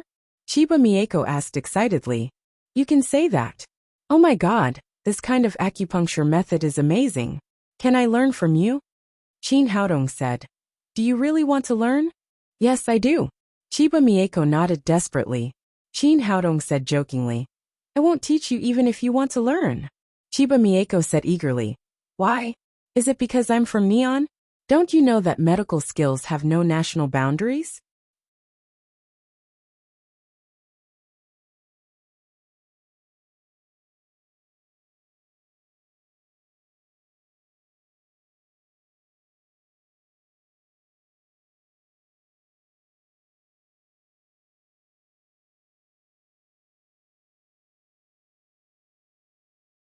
Chapter 258. Don't pressure me with those principles. It doesn't work on me. Qin Haodong said. Why should I teach you? There's no reason. Do you want to brag that the essence of traditional Chinese medicine is in Neon after you learn it?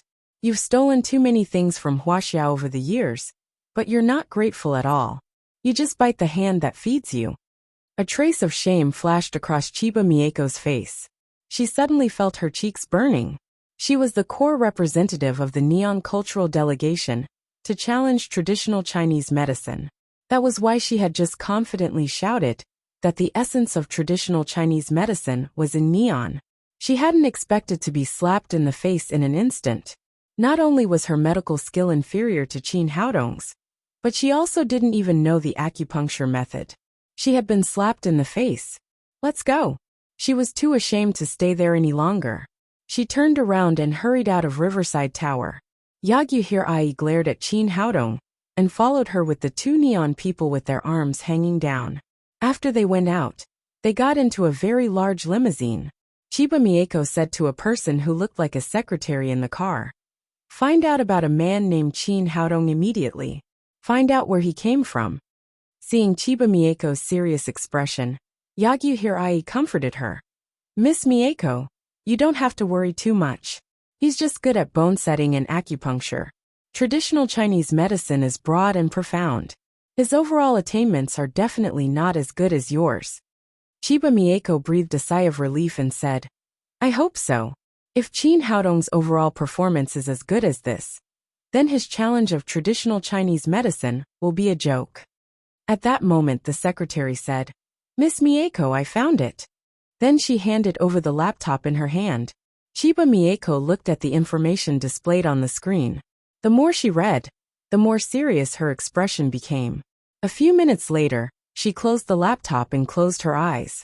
She couldn't calm down for a long time. Yagyu couldn't help but ask, "What's wrong? Is there anything special about this guy?" Chiba Mieko's eyelashes trembled slightly as she said word by word. "Qin Haodong is known as the medical sage of Huaxia. He has been awarded the title of National Grand Master of Traditional Chinese Medicine by the Huaxia government. He's the youngest National Grand Master of Traditional Chinese Medicine in thousands of years." Yagyu said, "Medical sage? Isn't this a little exaggerated? Perhaps this fellow has some background, and his reputation is undeserved." Chiba Mieko continued, "Not long ago, he cured the tumor in old Maldini's head without surgery. It was a miracle in the history of medicine. A few days ago, he developed a traditional Chinese medicine called the Blood Revival Oral Liquid, which can cure leukemia. I heard that it will be mass-produced soon."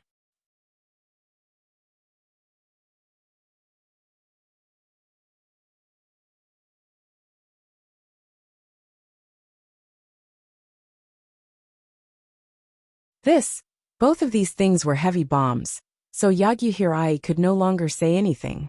Leukemia was a problem that the whole world could not solve, but it had been solved by such a young man. It was useless for him to say anything now. After a long silence in the limousine, Yagyu said, "Miss Mieko, since we've already issued a challenge, don't think too much about it. Maybe Qin Haodong won't attend this cultural exchange meeting. I hope so. If this person participates, I will definitely lose." It was difficult for Chiba Mieko to say this. She had learned medical skills from her teacher since she was a child. She was a famous genius girl of traditional Chinese medicine in Neon, and enjoyed a high reputation. That was why she had taken on the responsibility of challenging traditional Chinese medicine in Celestial Empire. She hadn't expected that she would be overwhelmed before the competition began. She had always been proud, and could not accept this. Yagyu did not speak. As the young master of the Yagyu family, he was the head of the cultural exchange delegation. He would challenge Celestial Empire in 5 aspects: traditional Chinese medicine, Celestial Empire zither, calligraphy and painting, tea ceremony, and antique appraisal. Even if Chiba Mieko failed, it would not have much impact. At the Riverside Tower, Qin Haodong was treated like a hero. The diners in the lobby surrounded him, and Qi won her like stars around the moon, expressing their inner worship. Under such circumstances, they could not stay any longer, so they left the Riverside Tower directly. After getting in the car, Qin Haodong drove Qi Wonner home, while Qi Wonner was fiddling with the computer. "Did you find out? What's Chiba Mieko's background?" Qin Haodong asked. "Yes, she is from the Chiba family in Neon. She has studied traditional Chinese medicine with Chiba Fenghua since she was a child. She is known as the genius girl of Neon." Qin Haodong asked, "Who is Chiba Fenghua? Where did he learn traditional Chinese medicine?" Qi Wonner said, "Chiba Fenghua participated in the invasion of Celestial Empire in the last century. After he was injured, he was treated at the home of an old Chinese medicine practitioner. Before he was cured, Neon announced its defeat and surrendered. Chiba Fenghua did not return to the army. He followed the old Chinese medicine practitioner as an apprentice. After studying for 10 years, he returned to Neon and brought traditional Chinese medicine back with him." Qin Haodong frowned and said, "These neon people really have no conscience. They have been helped by Celestial Empire and learned traditional Chinese medicine. Not only do they not want to repay us, but they also come back to provoke us." Qi Wan'er said, "Neon people have always been like this. At first, they lived like savages on that small island. Later, they learned weaving, iron making, farming and other skills in Celestial Empire.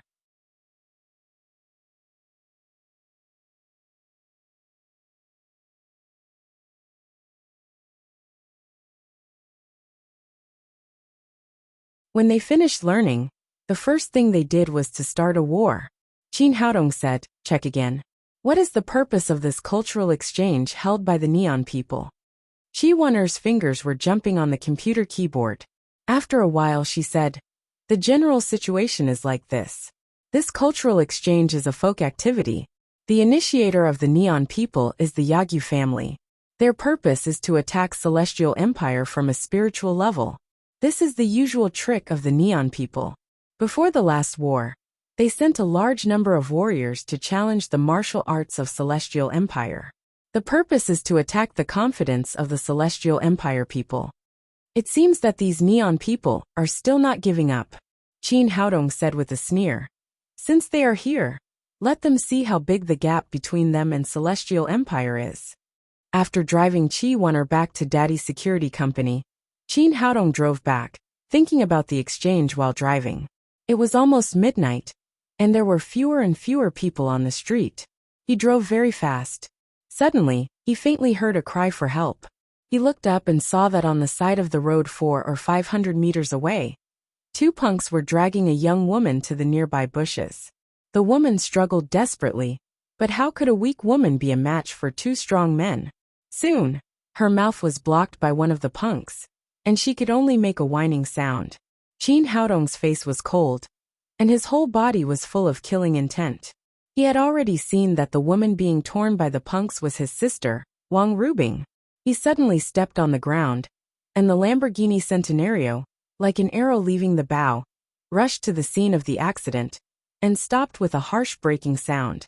Seeing Qin Haodong jump out of the car, a punk with a hairstyle took out a spring knife from his waist and shouted fiercely, "Boy, do you want to die?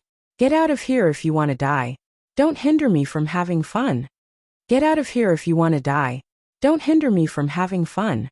As soon as he finished speaking, before he could see what was going on, Qin Haodong had already come to his side, and then there was a sharp pain between his legs. There was a sharp pain, and amidst the sound of an egg breaking, the punk was directly sent flying. The other punk, who was controlling Wang Rubing, was shocked. He originally wanted to pull out the knife from his waist and take Wang Rubing as a hostage, but as soon as his hand touched the handle of the knife, his whole body flew out, and 4 or 5 ribs were broken in the sound of cracking. The two immediately realized that they had met a tough character. Regardless of the pain, they got up from the ground and fled. Qin Haodong did not chase them again. He had just used his hidden strength to cut off the heart meridians of the two people, and it would take a few days for them to die of a heart attack.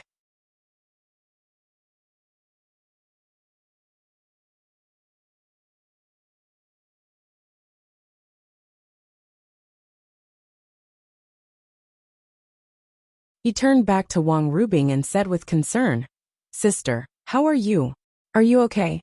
Wang Rubing's hair was messy, and her silk skirt had been torn by the two punks, and a large area of her snow-white skin was exposed. She threw herself into Qin Haodong's arms and burst into tears. As a girl who had just graduated, she had been completely scared just now. She thought that her life was over. Fortunately, Qin Haodong appeared in time. Qin Haodong patted her on the back and comforted her. "Sister, don't cry. I've cleaned up those two bastards for you." Wang Rubing just kept crying, and her tears wetted Qin Haodong's chest. She didn't raise her head until she had cried enough. Qin Haodong said, "Sister, your clothes are torn. I'll take you to buy one." "No, I've brought it."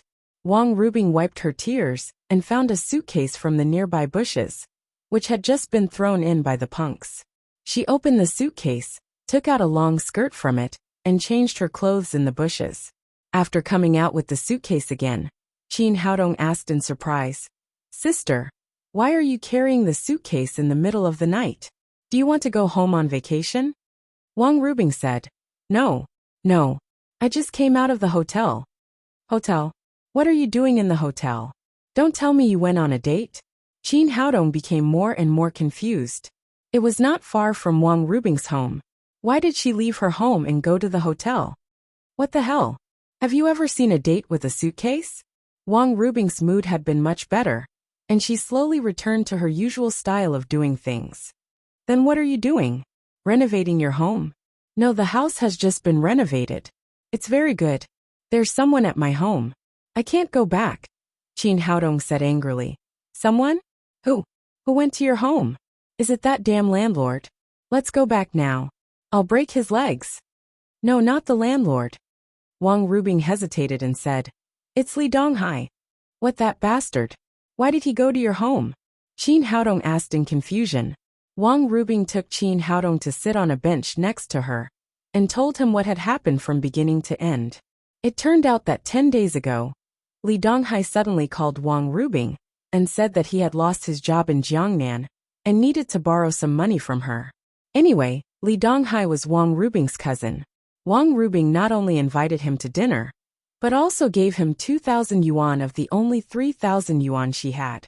Unexpectedly, the story of Mr. Donghua and the wolf happened again. Li Donghai heard that Wang Rubing had her own house while chatting, so he first said that he would go to her home to have a look. Unexpectedly, after arriving, he refused to leave, saying that he had no house to live in and would live with her for a while. Wang Rubing said, The house has 1 bedroom and 1 living room. I could have lived on the sofa, but I always felt that the way he looked at me was not right.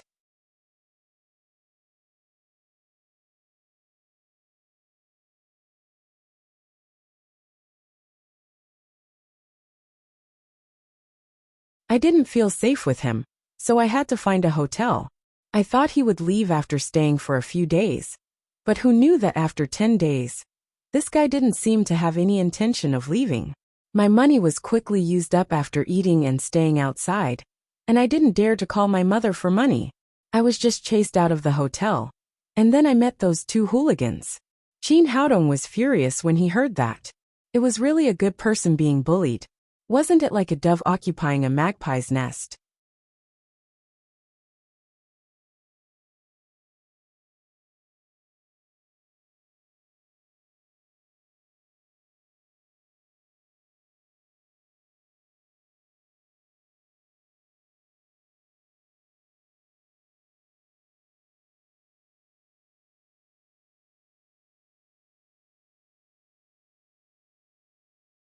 Chapter 259.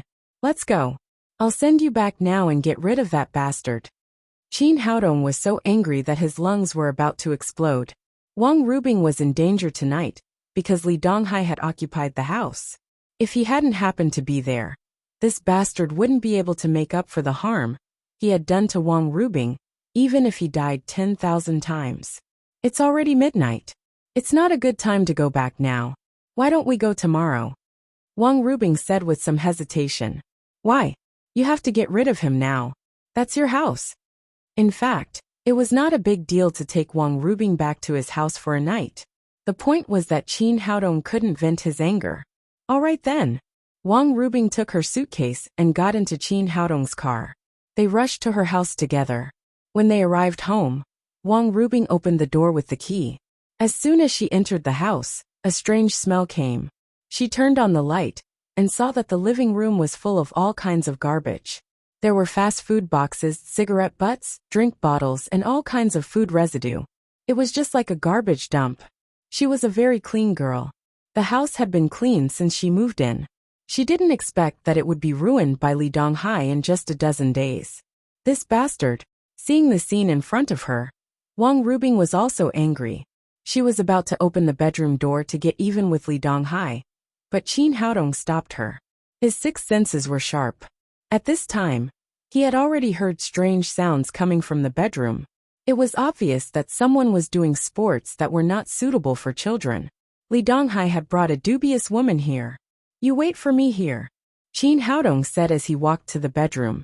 After pushing the door open, He directly pulled the quilt over the two people who were busy on the bed. Then he punched and kicked them crazily to vent his anger. Although he did not use his inner strength, the two people on the bed were crying for their parents and howling in pain. Li Donghai cried, "Brother, I was wrong. Please let me go." The woman cried and cried, "Honey, forgive me. I won't dare to do it again." It turned out that Li Donghai had found a married woman to have an affair here. Qin Haodong vented enough and said, "You two put on your clothes and get out of here." After that he returned to the living room. At this time, although Wang Rubing did not enter the room, she knew what had happened. She was so angry that she trembled. She did not expect that Li Donghai would do such a dirty thing in her home. A few minutes later, Li Donghai and a woman came out of the house. Both of them were beaten black and blue. If Wang Rubing hadn't known that it was Li Donghai who lived here, she wouldn't have been able to recognize who he was. Li Donghai went out and saw the two men. When he saw that they were not women's husbands, he immediately became tough and said angrily, "Qin Haodong, what are you doing?"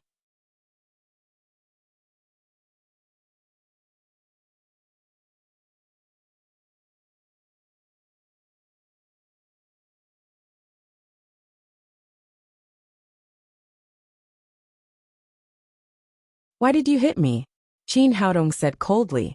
"This is the house I bought for my sister. It's not your turn to live in it. Get out of here."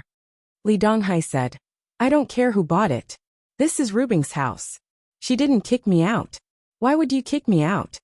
Wang Rubing said angrily, "Li Donghai, you're too shameless. Look at what you've done to my house. You're not welcome here. Get out of here with this rotten woman." Little b asterisk tch. Who are you calling a rotten woman? The woman was so scared that she almost peed her pants. She was so angry that she vented all her anger on Wang Rubing. She even rushed at her with her teeth and claws. But before she could touch Wang Rubing, Qin Haodong kicked her in the lower abdomen. She flew out and hit the wall behind her. "If you dare touch my sister, I'll kill you now." Qin Haodong was so angry that he had met two shameless people. They occupied the house, and even wanted to beat the owner. If it weren't for his grandparents, he would have killed them. The woman fell to the ground, and hurt like a shrimp. She struggled to get up, grabbed Li Donghai's arm and cried, "Honey, he hit me. Take revenge for me."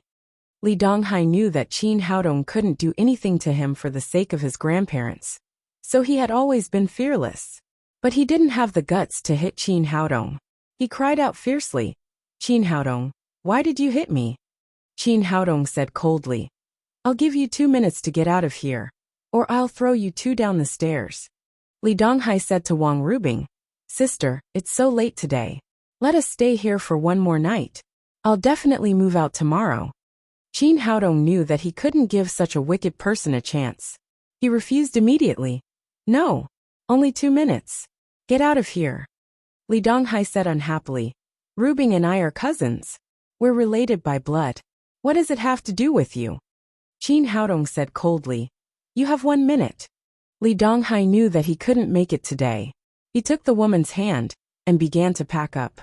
Before they went out, he said provocatively, "Can you stay here all the time? I'll come back after you leave."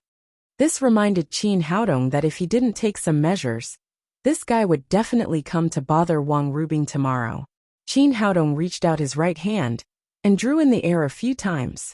Then he pointed at Li Donghai, and a yellow light went into his mud pill palace. Li Donghai was shocked and said in horror, "What did you do to me?" Qin Haodong said, "Remember not to come within 100 meters of this place in the future, or you'll suffer." "You're bluffing.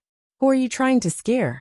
Li Donghai's head suddenly hurt as soon as he finished speaking. The pain was so terrible that it felt like it was going to explode.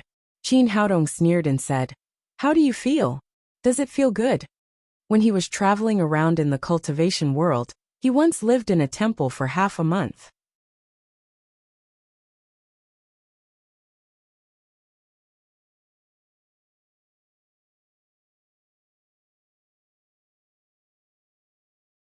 The abbot of the temple was called Master Yuanjin. He was a very interesting senior monk. At that time, there were often wild dogs around the temple, and they bit the pilgrims in the temple from time to time. Although Master Yuanjin's cultivation was very high, He was not allowed to kill. Later, he came up with a way to develop a talisman called the dog-repelling charm. When this talisman was used on the wild dogs, they would have a splitting headache once they were within 100 meters of the place where the talisman was used. It was very effective. Moreover, the level of this talisman was very low. As long as one reached the foundation realm, he could draw talismans in the air. It was also convenient to use. At that time, Qin Haodong felt that this method was very interesting, so he learned it. Today it came in handy. He put a talisman on each of Li Donghai and the woman. Li Donghai didn't even have the strength to speak now. He took the woman and ran away in a panic. When they were 100 meters away, he found that his head was magically fine. He took a deep breath and tried to take 2 steps back. Once he was within 100 meters, his head immediately exploded with a splitting pain. This time, Li Donghai completely gave up the idea of coming back. He turned back and scolded, "Qin Haodong, wait for me. I'll make you pay sooner or later." After driving the 2 people away, Qin Haodong said with a smile, "That's great. He won't come back even if I give him money." "How did you do that?" Wang Rubing asked in surprise. "It's just a little trick. Don't worry about him." Qin Haodong and Wang Rubing cleaned up the room together. Then, they threw a bank card with more than 1 million yuan in it and left. The next morning, he went to the Jiangnan Cultural Exchange Center. Guofeng had called him every day these days, so he couldn't forget it even if he wanted to. There were so many people attending the cultural exchange that the parking lot was full. Qin Haodong walked around and finally saw a car leaving the parking space. He quickly parked his car. However, as soon as he got out of the car, a Mercedes-Benz MPV drove over. A young man who looked like an assistant jumped out of the car and said to Qin Haodong arrogantly, "Drive your car away and give up the parking space." Qin Haodong glanced at him and asked, "Why?" The assistant said, "This parking space is reserved for President Lang.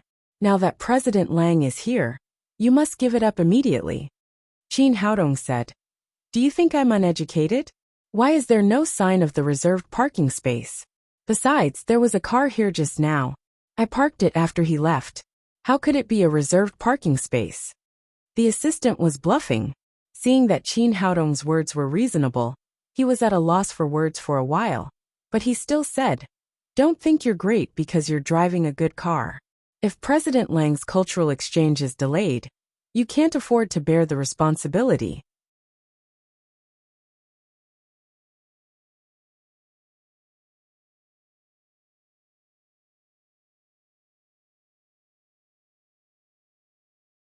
Qin Haodong didn't want to talk nonsense with this kind of person. He shook his head and went straight to the gate. The assistant was so angry that he glared, but there was nothing he could do. He could only continue to drive to find a parking space. A middle-aged man in his 40s in the car glanced at Qin Haodong with dissatisfaction in his eyes. After entering the gate of the venue, Guofeng was talking to Gao Fengwen. When they saw Qin Haodong, they immediately greeted him. Guofeng took Qin Haodong's hand and said, "Brother Qin, you're here.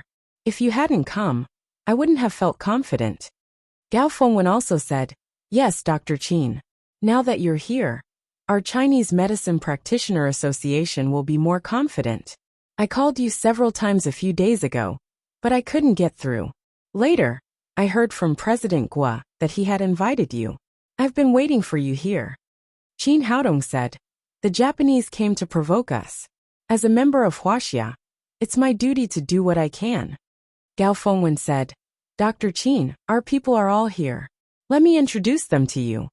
After that, he and Guofeng accompanied Qin Haodong to the rostrum. The people present were very surprised. They didn't know who this young man was and why Gao Fengwen and Guofeng, who had always been respected, valued him so much. There were 6 chairs on the rostrum. At this time, 3 people were already sitting. One was a white-haired old man in his 60s. One was a middle-aged man in his 40s. And the other was a beautiful woman in her 20s. Qin Haodong was surrounded by beautiful women. He had seen many beautiful women, but this woman had a unique temperament. She sat there like a bowl of light tea, giving people a very quiet feeling. At this time, Gao Fengwen said, "Everyone, let me introduce you. This is Qin Haodong. the medical sage I mentioned to you. It turned out that this cultural exchange was completely a folk activity. The Yagyu family had sent a letter of challenge to the Chinese Medicine Practitioner Association, the Antique Association, the Music Association, the Calligraphy and Painting Association, and the Tea Ceremony Association in Jiangnan City.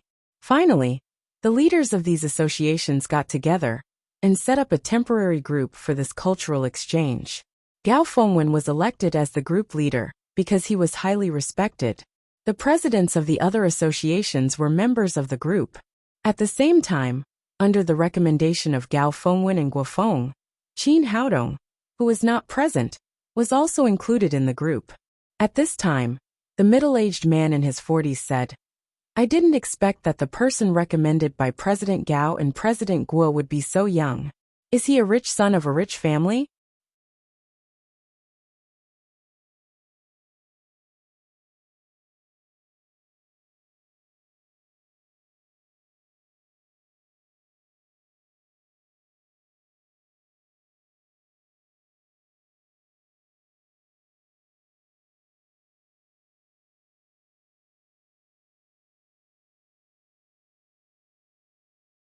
Chapter 260. Qin Haodong was slightly surprised. The middle-aged man seemed to have a strong opinion of him, but he didn't remember seeing this person. But then he saw the assistant standing behind the middle-aged man, and immediately understood what was going on. It turned out that the middle-aged man was President Lang, who was sitting in the Mercedes-Benz MPV. He couldn't help but laugh in his heart. To be so narrow-minded just because of a parking space. It seemed that President Lang's magnanimity was a little too small. Gao Fengwen said, "President Lang, you're wrong this time. Dr. Qin is a really capable person. At least in terms of traditional Chinese medicine, I can't catch up with him. Even 100 Gao Fengwens can't compare with Qin Haodong. Otherwise, he wouldn't be called the medical sage." Guo Feng also said, "Brother Qin is really a rare talent. I still have to rely on him to help me in antique appraisal." Seeing that Gao Fengwen and Guo Feng admired Qin Haodong so much, the middle-aged man snorted and said nothing. Gao Fengwen then said to Qin Haodong, "Dr. Qin, let me introduce you to Lang Sanyuan, the president of our music association. He's the best in music in Jiangnan City." Lang Sanyuan snorted again, and then turned his head without saying anything. Qin Haodong smiled and didn't care. It seemed that Lang Sanyuan thought highly of himself, but in Qin Haodong's eyes, he was really a nobody. Next, Gao Fengwen introduced the beautiful woman to Qin Haodong. "This is Miss Hua Mingrui, the president of our Jiangnan Tea Ceremony Association. She's very talented in the tea ceremony. Everyone calls her the Tea Fairy." Hua Mingrui stood up and glanced at Qin Haodong with great interest. Then she stretched out her white and tender hand and said, "I've heard about the medical sage for a long time. I heard that you cured old Maldini's brain tumor without surgery. It's really amazing. I admire you." "You're welcome, Miss Hua." Qin Haodong reached out and shook hands with Hua Mingrui gently. She deserved to be called the Tea Fairy. Her tranquil temperament really made people feel very comfortable. Finally, Gao Fengwen introduced the old man to Qin Haodong. "This is Mr. Tang Qingji, the president of the Jiangnan Calligraphy and Painting Association. He is also one of the famous painters in Huaxia." The old man's eyes were full of appreciation when he saw Qin Haodong. He said enthusiastically, "I'm a good friend of President Guo. He told me that Brother Qin copied the painting of Lotus of the art sage Wu Dozi on the spot. The younger generation will surpass the older. If there's a chance, please show me." Qin Haodong said humbly, "Thank you, Mr. Tang." After exchanging pleasantries, everyone took their seats. The exhibition center was a semicircular venue that could accommodate nearly 1,000 spectators.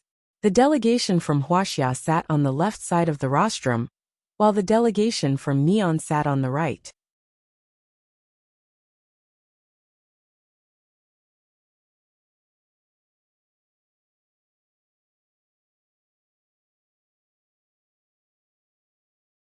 Hirai Yagyu and Chiba Mieko had also arrived with their people. At 9 o'clock in the morning, the cultural exchange officially began. After the host took the microphone to the stage, Qin Haodong was slightly stunned. It turned out to be the president of the Jewelry Association, Qian Duoduo. Guofeng explained. Old Qian doesn't like to be left out, and he speaks Japanese very well. This cultural exchange has nothing to do with jewelry and jade, so he volunteered to be the host. Qian Duoduo was really eloquent. After making a beautiful opening speech, he said, Huaxia is a country of etiquette. We always put guests first. Now let's welcome Mr. Hirai Yagyu, the head of the Neon Cultural Delegation, to come on stage to speak. Amid a burst of applause, Hirai Yagyu, who was dressed in neon clothing, went on stage. He first bowed to the audience and then said, Hello friends from Huaxia. I'm Hirai Yagyu. Everyone knows that Huaxia used to have a brilliant civilization. It was one of the 4 ancient civilizations in the world. However, to be honest, today's Huaxia people are not very good at inheriting ancient culture. Some things have even been lost. We Neon people have always paid attention to learning. I think we have surpassed Huaxia in many aspects of ancient culture. At this point, there was an uproar. No one had expected that the Neon Man's speech on stage would be a blatant provocation. For a moment there were shouts and protests. Hirai Yagyu just smiled coldly, and was not moved at all. He continued, I know that many people don't agree with what I just said, so we have this cultural exchange. It is a cultural exchange, and a challenge to the ancient culture of Huaxia. If we lose in the end, I will publicly apologize to Huaxia with all the members of the Neon delegation. After that he bowed deeply again. It seemed that he was polite, but in fact, he was arrogant and walked off the stage. The Neon people are so arrogant. They are overestimating themselves. They are shameless. Didn't they learn those things from Huaxia? How dare they come back to challenge us? However, someone sighed and said, It's not their fault. Huaxia has been a little disappointing in recent years. I heard that traditional Chinese medicine in Neon is developing better than ours. While everyone was talking, the representative of Huaxia, Mr. Gao Fengwen, went on stage. My fellow compatriots, my name is Gao Fengwen. Thank you for your respect. I will say a few words on behalf of Huaxia. Mr. Hirai Yagyu just said that our culture has declined. Indeed, I admit that we have not been very good at inheriting ancient culture over the years. Speaking of this, he suddenly changed the topic and said sonorously, But what I want to say is that even if the inheritance of ancient culture in Huaxia is not as good as it used to be, it is not something that anyone can challenge. At this point, there was a sudden burst of warm applause from the audience.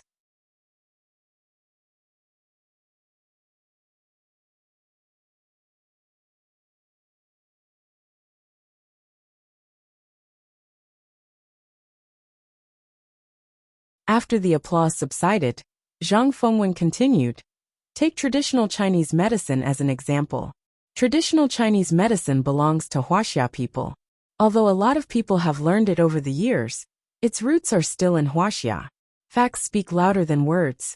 You may have heard that a few days ago, Qin Haodong, the medical sage of Jiangnan City, successfully developed the blood revival oral liquid, which can completely cure leukemia. This is not only a blessing for more than 4 million leukemia patients in Huaxia, but also a sign of the rise of traditional Chinese medicine. I believe that from now on, traditional Chinese medicine in Huaxia will get better and better, and reproduce our glory in the past. Gao Fengwen's impassioned words ignited the passion of all the Huaxia people. There was another burst of warm applause and cheers from the audience. Qian Duoduo stepped onto the stage again, and said happily, Just now, the leaders of both sides made a speech about whether Jiangnan City is the best or Neon is better in the inheritance of ancient culture. It will be shown soon. Please wait and see. As a Huaxia person, his words were very particular. He defined Huaxia as Jiangnan City. Even if they lost, there was still room for negotiation. After all, Jiangnan City was Jiangnan City. Although the cultural inheritance was very complete, it could not represent the whole of Huaxia. Then he continued. The order of this exchange meeting was proposed by the Neon delegation. The first item is the tea ceremony exchange. The rules of the exchange are that each side will send a representative who is proficient in the tea ceremony. If the representative of one side fails, he can admit defeat on the spot, or send another representative. This is limited to 3 times.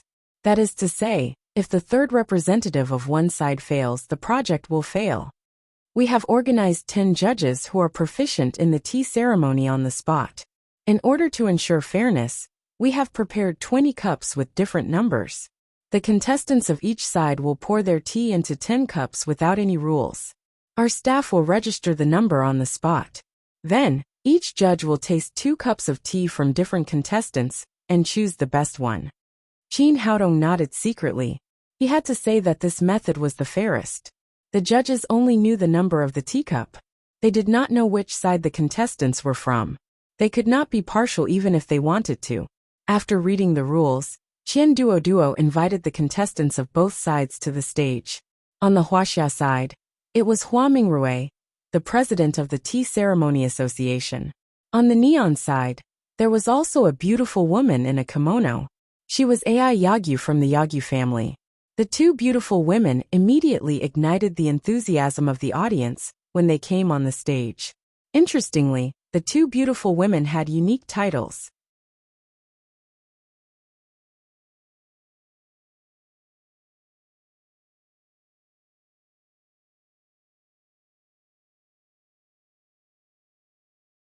Hua Mingrui was called the Tea Fairy, while Ai Yagyu was a famous tea sage in Neon. Ai Yagyu's hair was tied up and her skin was as white as snow. She looked even more charming in a kimono. Hua Mingrui was wearing a black silk cheongsam. Her curves were exquisite, and her temperament was elegant. When the 2 women walked together, they each had their own charm. However, Ai Yagyu had a pair of phoenix eyes and a black mole on her left lip. According to Huaxia's ancient physiognomy, this kind of woman was scheming and mean. The staff had already set up 2 tea tables on the stage. After getting on the stage, Ai Yagyu sat down at her table.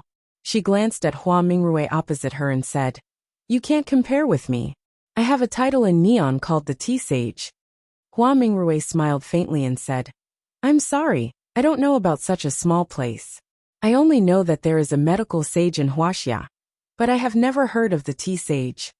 The 2 of them bickered on the stage before the tea ceremony. The audience felt that it was interesting and watched with great interest. Jin Haodong understood what was going on. Whether it was martial arts or tea ceremony, the battle between masters was about the state of mind. If one's state of mind was disturbed, one would lose without a doubt. Ai Yagyu wanted to disturb Hua Mingrui's state of mind. However, Hua Mingrui was not an easy person to get along with, and her counterattack was extremely sharp. Ai Yagyu said, "I know about you before. You are the president of the Jiangnan Tea Ceremony Association. I heard that you also have the title of Tea Fairy. However, there are many unspoken rules in all walks of life in Huaxia. I don't know if you got this title because of your strength, or because you slept with a man." Her words were even more aggressive. She had been polite before, but this sentence was a bit of a personal attack. Hua Mingrui was still unmoved. She said quietly, "Miss Yagyu is wrong. Even if you want to sleep with a man, you have to be strong. For example, although your face is not bad, your waist is a little thick, and your chest is not big enough. In Neon, there may be men who treat you as a female tea sage, but there is absolutely no market in Huaxia." Jin Haodong almost laughed out loud. He did not expect that Hua Mingrui, who looked like a floating fairy, would not be at a disadvantage in a fight.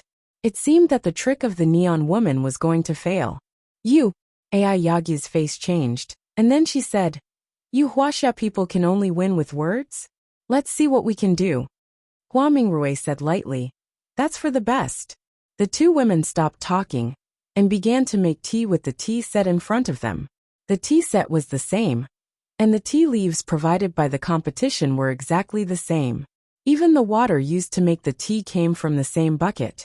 What was tested was their attainments in the tea ceremony.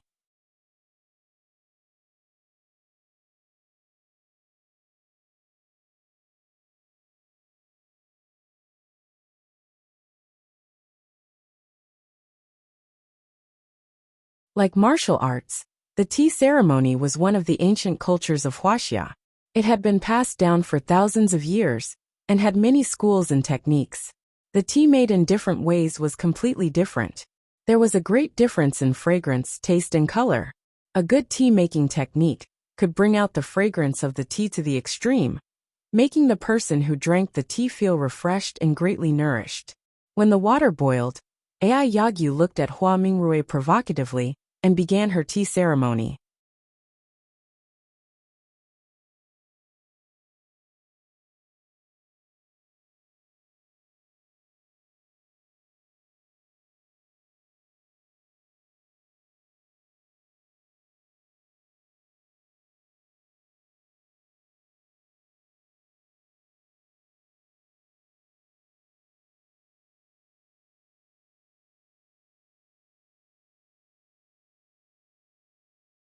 Chapter 261.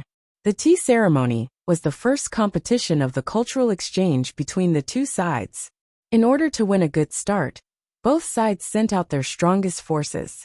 Yagyu Ai and Hua Mingrui did not hold back after they got on the stage. They prepared the utensils, warmed the teapot, baked the tea, poured the tea, shook the teapot and poured the tea. Their movements were smooth, showing their extraordinary attainments in the tea ceremony.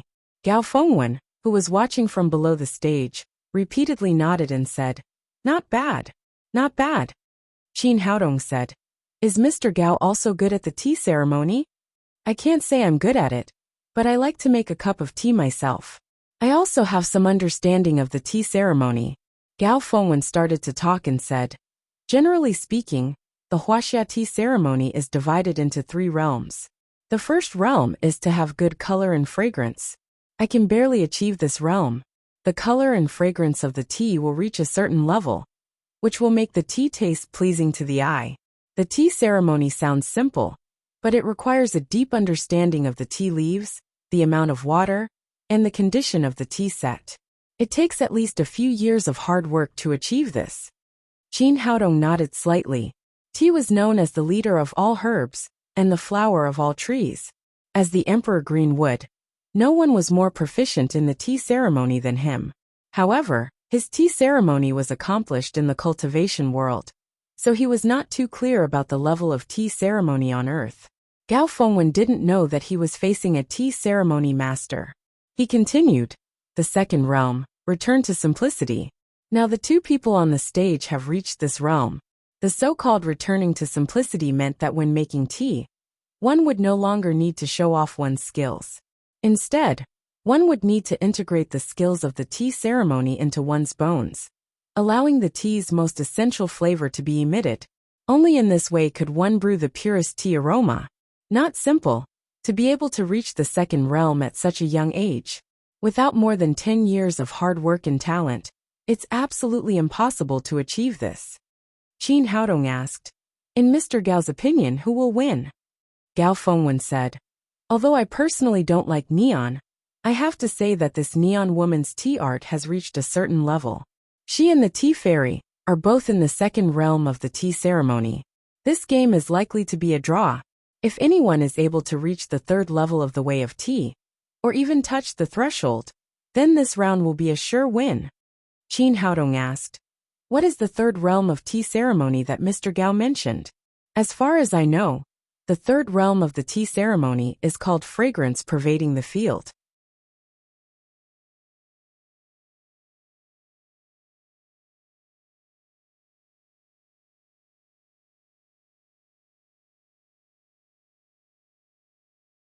As the name suggested, the tea brewed by a person who had reached this level could have its fragrance spread for thousands of meters without dissipating for a long time. As the name implies, the tea made by the people on the stage, the tea made by people on the stage can have a drink. While the 2 of them were talking, the tea on the stage had already been brewed. 10 numbered cups were poured into them. After the staff registered the cups, they were distributed to the 10 judges below the stage to taste. The 10 judges were also hand-picked tea ceremony experts. Each time they picked up a cup, they would slowly taste it. Sometimes they would shake their heads, sometimes they would nod. Finally, they would write down the number they chose. Soon the results came out. Hua Mingrui and Ai Yagyu each got 5 votes. As Gao Fengwen said, it was a tie. Either 2 Hua Hua and Aa and or and had fairy and Ido say and to the back. And, SN2, Yao, and, fairy. No matter whether AI won or lost, she represented the highest level of the way of tea in Neon. It was impossible to find a second person. However, they could accept the result. After all, the way of tea originated in Huaxia and was introduced to Neon. It was a shame to have a tie with Huaxia. Qian Duo looked at Gao Fengwen and asked, Mr. Gao, is there anyone else who wants to challenge Miss AI? Gao Fengwen sighed in his heart. A tie was a disgrace to Huaxia, but the tea fairy could not win, let alone the others. He was about to indicate that there were no other contestants when Qin Haodong said, Mr. Gao, let me have a try. Can you do that? Gao Fengwen asked in surprise. At Qin Haodong's age, it was amazing that he had made achievements in medicine and antiques. It was hard to imagine that he was also proficient in the way of tea. Qin Haodong smiled and said, Yes, it's not a big deal. Maybe I'll win. Seeing that he was full of confidence, Gao Fengwen said, Well, if you're interested, you can have a try. As soon as Qin Haodong stood up, Lang Sanyuan, who was next to him, said disdainfully, You're overestimating yourself. You want to be in the limelight. Even the tea fairy can't win. What's the use of you going up? You'll be a disgrace to Huaxia. Without looking at Lang Sanyuan, Qin Haodong went straight to the stage. It was useless to talk to such a narrow-minded villain. He could just slap him in the face. President Qian, let me have a taste of Miss AI's tea ceremony. Hua Mingrui gave up her position and looked at Qin Haodong meaningfully. She had always been very conceited in the way of tea, but now even she could not win. She didn't know where this young man's confidence came from. Someone challenged. The second round of the competition began. The staff replaced all the tea sets that Hua Mingrui and Yagyu AI had just used, and brought 2 new tea sets for them to use.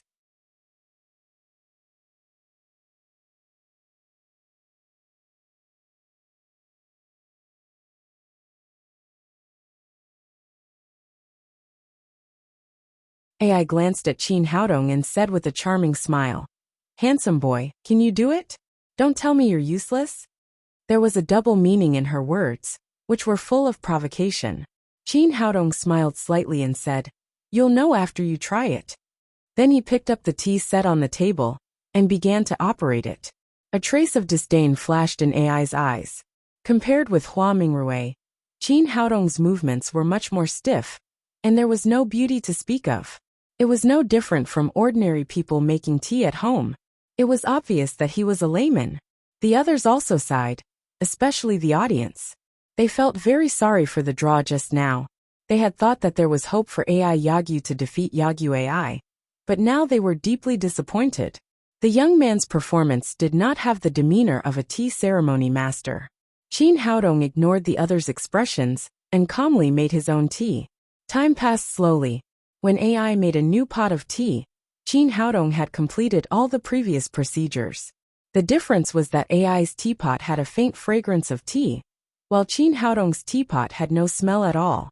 AI said contemptuously, Handsome boy, do you think it's necessary to compete? I don't think we should bother the judges. Qin Haodong looked at her and smiled slightly. I think so too. There's no need to bother the judges. Lang Sanyuan said sarcastically, It's shameful. It's really shameful. You're not even as good as my nanny. What's the point of competing? Gao Fengwen and Guo Feng's expressions changed, but the facts were there, so they had nothing to say. Just when everyone thought that Qin Haodong was going to admit defeat, he picked up the teapot in front of him and slowly poured the tea into the teacup in front of him. A golden liquid flowed out like a mountain spring, hitting the wall of the teacup and making a clear sound, as if a musical instrument was playing. At the same time, a strong fragrance of tea spread from the stage to the audience. Soon, the entire venue was filled with thousands of people, filling everyone's nostrils. Gao Fengwen's expression changed greatly when he smelled the tea. His disappointment was swept away and replaced by ecstasy. Fragrance pervades the field. Oh my God, it's the third realm. Fragrance pervades the field. Hua Mingrui did not step down from the stage. She had been standing next to Qin Haodong. At this time, she was so surprised that her face turned pale. She had been obsessed with the tea ceremony for many years, and it had always been her dream to reach the third realm. Fragrance pervades the field. However, this realm was too difficult. She had not expected that what she had failed to do would be done by someone else today. The young man in front of her seemed to be casual, but he had really reached the realm of fragrance pervades the field. AI, who had been very proud just now, was now as pale as a ghost.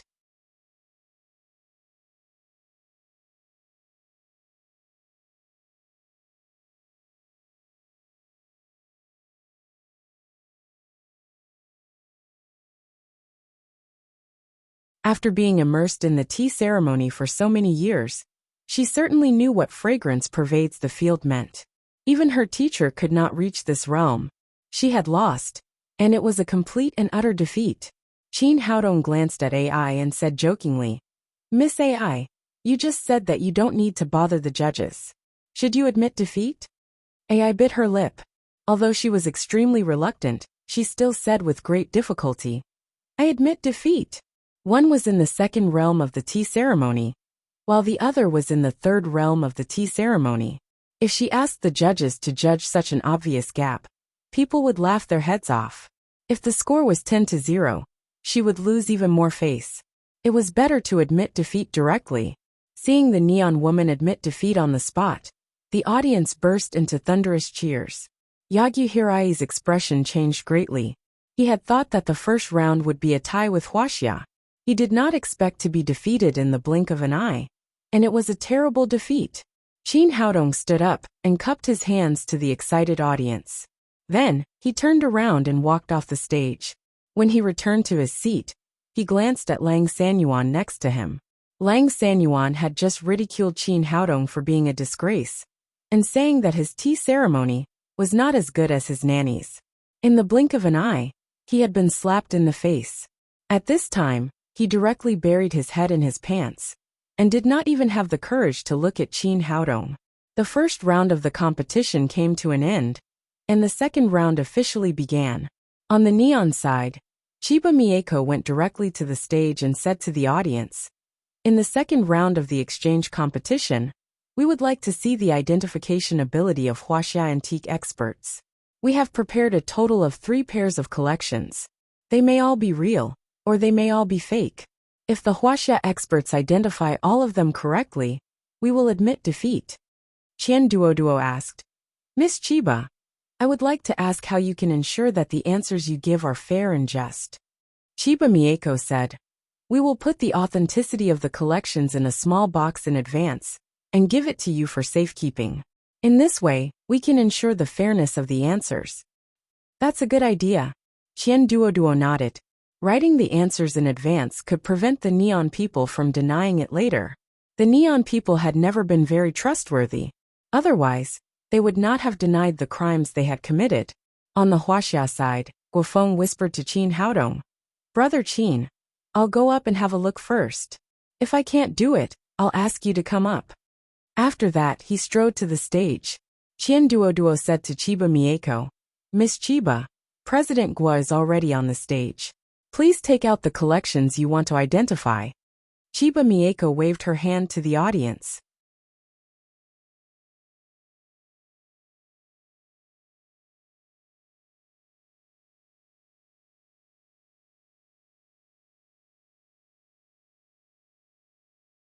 Two neon people walked onto the stage with 2 very simple painting tubes. Chiba Mieko first handed a small wooden box containing the answers to Qian Duoduo. Then, she opened the painting tube and carefully took out the 2 scrolls inside. She spread them on the table.